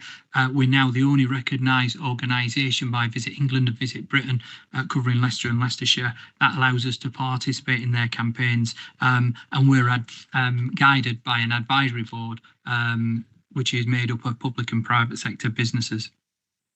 The LVEP doesn't guarantee any funding. However, a new, they call them destination development partnerships, that's currently at trial stage, and it's just been trialled up in the northeast at the moment, and that came with £2.2 million worth of funding. That finishes on the 31st of March this year, and should government decide to continue that and roll that out, that would be something that we could apply for. However, that would cover a much bigger geography, so it would be Lincolnshire, Leicestershire and Derbyshire as well, and Nottinghamshire as part and parcel of that bigger region. So that would be something that would have now access to should government decide to extend that. Our website is our biggest asset. We had 2.2 million visitors last year. That covers all of districts. It also gives the user the opportunity to click through, so the district profiles as well, whether that be, visit Melton, visit Harborough. And again, we've seen significant increases year on year. We are going out for tender for a new website. We expect that to be up and running by spring of this year. We're also seeing expected costs on that as well. So the county contribution would be around £10,000 per annum. It will also allow us to do more things from a commercial perspective, because as you'll see from the report, with increasing amount of commercial activity, we want to be less reliant on council funding moving forward, and we've been doing that through commissions on hotel stays booked through the website, increase marketing for attractions and putting them in more prominent positions, and there are elements of Visit England funding that were secured as well last year. We expect around £48,000 worth of commercial income to be generated this year. That's going from a standing start at the start of this financial year, which for the service is a significant achievement, because as an area we've been offering our services for free since 2016, so now going back to businesses and trying to encourage them to put the hand in the pocket has been challenging. However, we've been able to do that, and we're now showing the successes of that, and businesses are coming back based on the successes of the campaigns we've been running for them. Our tourism campaigns continue: Uncover the Story, Taste the Place, Vacation and Sustainable Tourism. We always see the campaigns we run about providing a spine so that districts can personalise those campaigns based on what their area is well known for. And again, is supporting districts for significant savings for campaigns, and also providing that combined message for the region as well. So we've not got lots of different campaigns that are happening at the same time. Our tourism strategy expires at the end of this year. So this year we'll be focused on working to develop a new regional strategy, which will take us from 2026 to 2031. That will involve lots of consultation with key partners, businesses, attractions, district councils, and of course Visit England. The aim of this strategy is to be inclusive, be flexible enough to provide a spine that can be localised as much as possible, and of course aligning with Visit England, Visit Britain, because again, should we move into a destination development partnership model, will increase the chances of securing funding in the future. Moving on to inward investment, our account management service across the district continues. In a similar way to tourism, it's about trying to provide that spine that district areas can amend and tweak for their areas. And we encourage as many districts to participate in the work that we do, particularly on events activities, UK Reef, and we've also launched regional events in late 2023. In terms of the outputs, you can see at the side of paragraph 36, that includes a combination of inquiries that's generated directly by Visit Leicester, plus also inquiries that are brought in at an early stage by either the developer or the agent, because they feel that we can add value as a service to that investment. The second output table includes leads that have come in directly from the Department for Business and Trade. We manage the account service on behalf of all districts. As a result of that, we can keep a consistent level of management of those inquiries, but again, those have been generated directly through DBT. Partnership is key for the investment account management service. We work directly with what we've put in place called locality teams across districts, which usually consists of like a regen director, planning director, and the director of economic growth. And that allows us to resolve any issues or concerns that that investment or that developer is having at that time. And since introduction of that has worked really, really well. And we've got some good examples where we've been able just to, either reduce the timescales of a decision, or again, just resolve any issues during that investment. Just coming towards the end, our events programme and inward investment continues. We launched the regional events, the property and construction lunches, the first one being held in October 23. It's been a great opportunity to get the industry together, but also talk about what regeneration's happening on a local basis. We have a table of all the chief execs that are supporting us across districts, which is fantastic. And in addition to Leicester City and Leicestershire County Council that's been speaking at those events, we've got the district chiefs that's also been speaking. I think we've got Blaby and Hinckley lined up for March, and it's a county council one in October, as well as Harborough. Again, great opportunity for the industry to see what's happening on a more localised level. And we have attendees of around 140 each event, and it tends to be more senior officers within those businesses because it is a paid-for event. That activity again extends into UK Reef city and county activity, where we're now in a position where businesses are valuing the work that we're doing. They are sponsoring parts of that event as well, which is really positive, and again paying for attending the events as well. That's enough from me, Chair, and I welcome any questions. Thank you, Mike. Do we have any questions? Mr. Bannister. Thank you, Mike. Appreciate the report. As I was reading through it, I obviously struck about the partnership between City of Leicester and Leicestershire. But it also made me wonder about any sort of discussions that might have been had with Rutland because of the movement between tourism, certainly towards the east of Leicestershire and Leicester, with people visiting Rutland, for example. If you're in Oakham, you may want to visit Melton, you may want to visit the Welland Valley and so forth. Can you just sort of bring a little bit more clarity about what, if any, discussions have been made with Rutland, but whether that they might be remotely interested in joining the place marketing team? Yeah, I mean, in terms of the work with, and in terms of the work with Rutland, all the district tourism leads, so it's not just Rutland, Nottinghamshire as well, we meet on a regular basis. So we look at what campaigns we're running to make sure that there's no conflict of those campaigns. Where possible, we can work together in geographies as well. So if we're, for example, if we're both doing a campaign around food, we'll try and join that up where we can as well. So we do speak to each other. In terms of them joining at a later stage, we've not had those conversations. However, we do. As localities, we do get together, and it's usually around every 8 weeks in terms of those conversations that are happening. Okay, Mr. Richardson. I feel honour bound in the absence of Councillor Morgan to ask his usual question. We noticed the infamous word MIPA, which has long been hated by this group over years, and I noticed we've cut down significantly the costs in terms of who we send and how many. But I've asked for the last 7 years for what investment have we received as a part of sending somebody to MIPAM, and never received an answer. On the wider issue, I'm grateful that we are now showing some examples of inward investment throughout the thing. What I would ask for is, we say we've converted 5 inquiries into actuals. So it would be nice to know how many inquiries there were initially. And it would be nice, whilst it sort of says things like, we have played a pivotal role, it didn't actually tell me what that pivotal role is. So, and I may be wrong on some of them. So Medic, are they the people that bought Morningside Pharmaceuticals? Yes. Yeah, so Morningside Pharmaceuticals were already here. I appreciate it might have got a new building.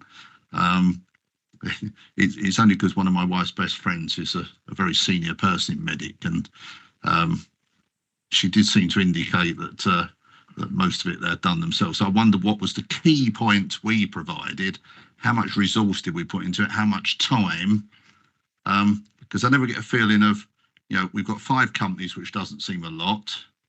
I don't know what the resources involved in that, how many people, how many thousands, but this was something that had happened anyway. And I can't believe that Octopus Energy, for instance, actually needed a great deal of help with a company that size, but I might be completely wrong. So whilst there is a story there now, which we haven't had before, which I'm extremely grateful of, I still haven't got to the kernel of what did our team physically do? How many days did they spend doing it? And if they hadn't have done it, would it have happened anyway? Because otherwise, what was the benefit of having our team? Okay. But start with MIPIM and work downwards. Fantastic. Well, as Mr. Morgan's not here, you'll be delighted to know that County Council will not be going to MIPIM in March this year. When it comes to previous MIPIMs, again, from my perspective, as attending as half city, half county, we've got to be mindful that we're there for 3 days. So I almost spend a day and a half per area. In terms of Leicestershire County, and they will give me a directive as to what they want, you know, what they want from MIPIM. Last year's was very much around, look, the bigger developers, that's who we want to target, particularly around Lutterworth East. In fairness, Lutterworth East has been talked about a lot over a fair amount of time. So on that basis, the majority of the bigger developers have got the cash to do something with that, have been spoken to. So that was very much around, you know, speaking to those organisations, keeping them warm, if you like. Leicester City's approach to me was, Mike, this is our big long list of assets. You meet with people that could buy these from us. As a result of the Leicester City one, I was able to secure a deal of £5 million for one asset that we had available. That's gone through heads of terms. It's in legals now. Again, based on what the remit is, that's what we do. Previous years, I can't comment on. You know, I've not attended on behalf of, but that I can. But again, Leicestershire County Council will not be attending MIPIM this year, and the jury's out even at this stage on Leicester City. Right, in terms of what support have we done? In terms of the level of support, it can completely range in different organisations, and you're right. Octopus Energy, we've been brought in by the on that one is the agent and the developer on that particular one to add value. On others, such as PAL, which has been listed in there, everything from showing them around the sites, finding the sites for them, being there on the day, facilitating that with the agents we've been part of. We've then brought in the Department for Business and Trade, which is listed in there, who's giving them some support around exports. We've also got them to sponsor a future event at Charnwood campus. So again, it does vary from business to business. Simulator companies, another one, start to finish, where, you know, everything from finding the site and facilitating that investment has come through us. When it comes to Octopus Energy, less so, which is more around trying to make sure that every job, as a result of that expansion, we're trying to get as many local people into those jobs, and also try and tie them up to training providers so that they're getting upskilled. So it does vary. If you feel that we need to add more detail, we'll do that for future reports. But it's a real mixed bag, and we'll only be brought in, and we only include stuff where we're adding value to. If it's landing anywhere, we're not including it in here, because you're right. There's no point as, you know, adding it into that. If it's going to land anywhere, we're adding no value. And this is just when, if we're not bringing in the lead ourselves, it's when the developer or the land agent or the property agent feel that we can add value and support that investment. Yeah, no, thanks very much for that. No, it would be useful. I'm just trying to establish, you know, what the cost of doing this is against the benefit too, and would it have happened anyway? So, Medic would have happened, full stop. Yeah. Because they bought Morningside Pharmaceuticals, they're not going to move anywhere else. They need the people. I know Nick very well, so I sat on the let board with him for many years, and some of the others. So, you know, I just wanted to nail down, because I mean, all districts carry out a economic development function as well. Yeah. I know we as the county have taken on obviously the functions or some of the functions of the LEP as it was. So some of this was stuff that was being done by that team. And it's just trying to make sure that we are linked up on who's physically doing what what it brings in. Because otherwise it looks a good story and it might not be. So I looked at the first name and I had a little niggle at the back of my mind thinking, well, what did we actually do for someone who bought an established, well-run company? Yeah, we're not trying to pull the wool over anybody's eyes in this reporting, and I appreciate where you're coming from. Where do we sit with the local authorities? And I think it's fair to say when I joined, there was a lot of people being unsure about our service from local authority areas. But I think where we add value is we sit in between, we almost bridge a gap between public sector and private sector.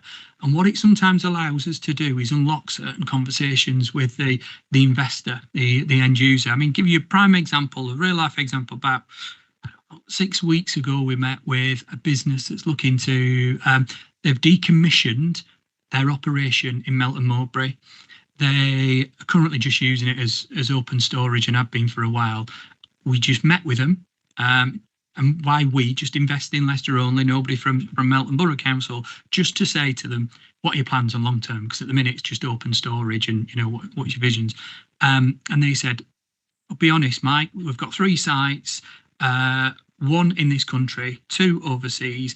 We're currently looking to open a manufacturing operation, and this is 1 of 3 that we're considering. And our question was quite simply, what's stopping you from moving to Melton? And they just said, well, planning is always tricky, particularly in other countries as well. So we did, went back to their economic growth team and the chief exec as well and said, look, do you want this? Does it meet with your strategic needs as an authority? Do you want to engage and you know, offer that level of support? And as that's resulted in a letter back to their chief exec saying, yes, we'd like to engage, and it's looking like that could be the front runner. So it's those things where we just play that role in the middle. Would it have happened anyway? I don't know. You know, all I know is we've got to go into those meetings and do the best that we can and listen. And there'd be no one on that example. We were the front person on behalf of that authority, and we're working closely with Melton. With other examples I could, you know, talk about in Charnwood, and it's just hearing those things and saying you might want to take a look at this and working in partnership. And we've got a great relationship with the authority areas, and it does work. It does help. Mrs. Page. Thank you for your report. And actually Terry beat me to it, but so I just follow on from it, because when I was reading it, it said, you know, demonstrating Royal Enfield to help them navigate through the planning process. And I thought to myself, well, what can they actually do? There's a process that has to be followed anyway. But, you know, you're explaining in a little bit, in a way, what you're saying, you're leading the horse to water and it will have to drink itself, so to speak. You know, you're facilitating. Now, my question goes a little bit further now, because you said in the report, Harbour District Council has engaged, the leader speaking and whatever. What I'd like to know is how the councils engage, because as Terry also said, we have got economic development teams, but years ago, we had teams that promoted tourism, went out into the rural areas, because when you're reading through the report, we are now talking high level. And from my perspective, a lot of tourism, a lot of help is needed, and there's a lot of money and a lot of employment in small rural areas, you know, like bed and breakfast, people who provide raw cow's milk, yogurt, ice cream and whatever. So really what I'm trying to ask, what are you, the big U, doing to engage the actual district councils more at local level? How can we involve the more rural areas? And that's question 1. And my other question is, you're talking about your website and the newsletter. Now, yes, but a lot of people don't go to the website. And personally, I don't go all day and think, oh, whoopie-doo-dah, let me just look at the website. So how are you making me want to look at your website? How do you put it into my mind and approach the people who don't actually? Because the step has got to come from, Beforehand. you know, so that's my other question. Thank you. Okay. In terms of how do we engage with district councils, so we've got groups that are established for inward investment, but also for tourism as well. We see ourselves as a bit like a hub and spoke model. So we will go to events where all the district tourism leads attend these meetings. We'll talk about the campaigns that we've got running, and district leads will then disseminate that to businesses on their patch. Again, when we talk about providing a spine, we'll launch a campaign. Could be, you know, the most popular one is around food. So we've called it Taste the Place. We've got all the branding for that. We then pass that over to district areas, and they then work with their local businesses to personalise that. So we've got maps for Northwest Leicestershire, Blaby, Gottenford for Melton, Mowbray, you know, all the areas then do their own thing and feature their own business, but it's all part of a bigger campaign, so that if you're a tourist coming from Yorkshire, you decide to come to Leicestershire, it all looks joined up. And for you as a visitor, the geography doesn't matter. You just want a really good day out, and that's what we try and do. So we do meet on a regular basis with district tourism reps, and again, based on what they want, they can almost cherry pick from us, you know, what parts of the campaign are more important for them. And that's why we create in a flexible way to allow them to do that. And then last but not least, you're right, it's not just about the website. I've got to be honest, the vast majority of what we do is digital, because that's more cost effective for us with the budgets that we've got. But we do have big followings on, you know, like Instagram, Facebook and those channels. We do a lot of printed material as well, you know, downloadable guides, but also physical guides if you go to the local tourism areas that you can print off. Again, the work that we've done on Taste the Place is all in the district as well, in any local tourism shops that you can just go in, pick up a guide and find out what's happening in the area. We do as much as we can to appeal to as many people as possible. Thank you. Used to be a guide on the station many years ago. It's done. Thanks very much. Yeah, there's a lot more to this business than Wallace and Gromit driving around having a grand day out in Barbara, probably.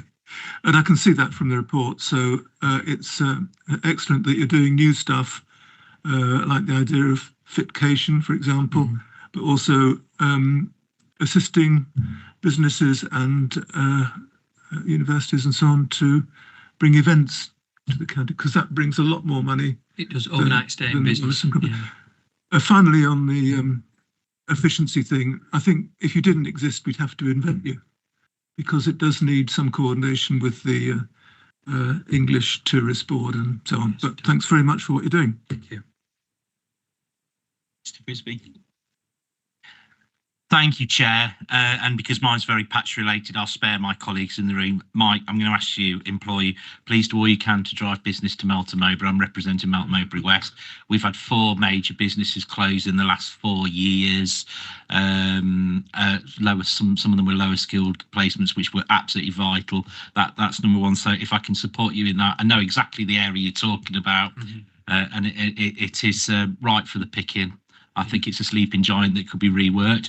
The other thing is, in terms of the tourism stuff, which I think is brilliant, unless you're, forgive me if you're already doing this, I implore you to contact a guy called Dean Rees, who is the new CEO of Melton Mowbray Town Estate, and he's bringing no fewer than 25 major festivals to Melton Mowbray, which will certainly invigorate the local economy there. So get in touch with Dean. He's desperate for as much publicity as he can get.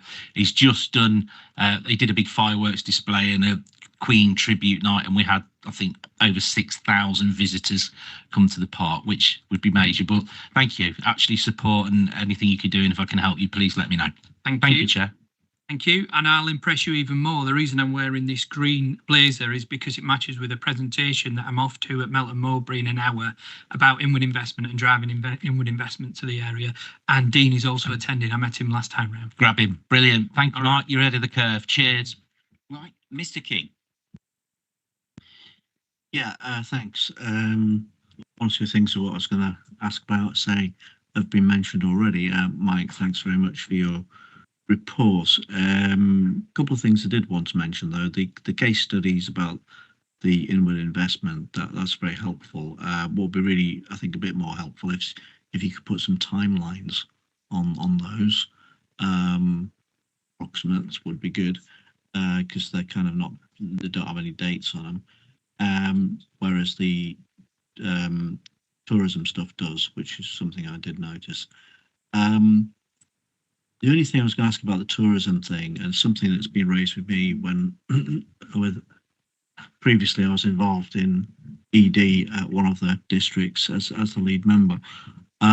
Used to get raised quite a lot is by a lot of the tourism related visitor businesses is they didn't actually always know what was going on, and they kind of felt sort of a bit out, I mean, it's a few years ago, but they felt a bit sort of out of the loop of things, really. And I'm just wondering, just really, if you weren't doing this, Visit Leicestershire, Visit Leicester program, would it make any difference?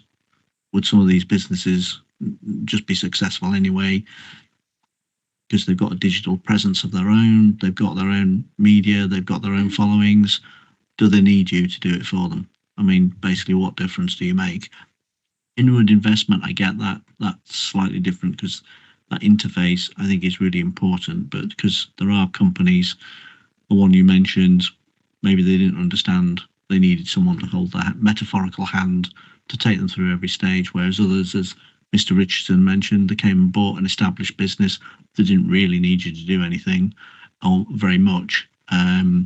So I think it is that makes a lot more sense. But as the tourism, I'm just wondering, with the internet, the digital economy as it is, what do you actually add that they can't do themselves already? Thank you. Thank you.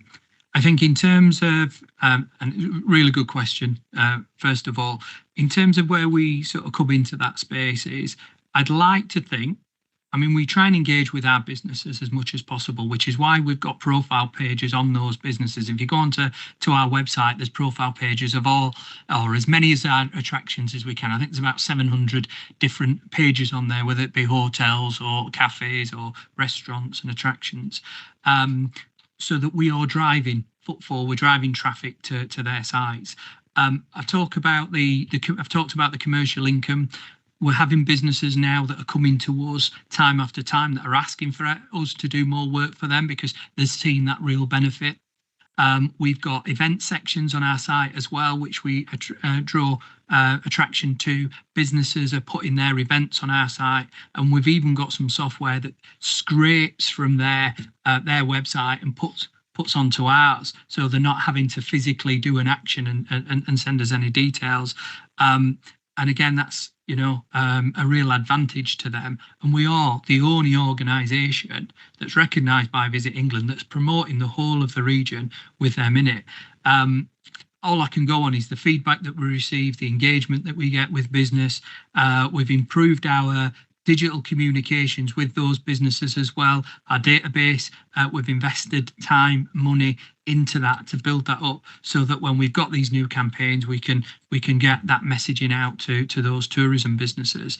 And again, we involve them in our strategy moving forward for the region, as well as again through our tourism advisory board. They contribute to shaping the strategy as well. So we involve our businesses as much as we can do, and we do see benefits of what we send to them and what that converts into pounds in their till.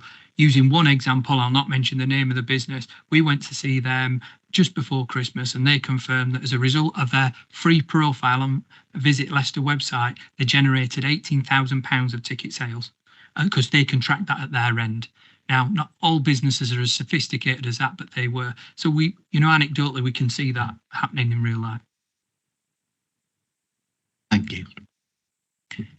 Thank you. Any other comments, questions from members? No? Okay, so thank you for all the comments, questions this afternoon. Thank you, Mike, for presenting. And thanks, Chair. Thanks all. The recommendation is to note the annual update, and that brings us on to item 14, which is date of the next meeting. The next meeting of the Commission is scheduled to take place on Monday, the 10th of March 2025. Item 15, I've been advised there are no urgent items, so this therefore brings the meeting to a close, and thank you for your attendance and contributions today.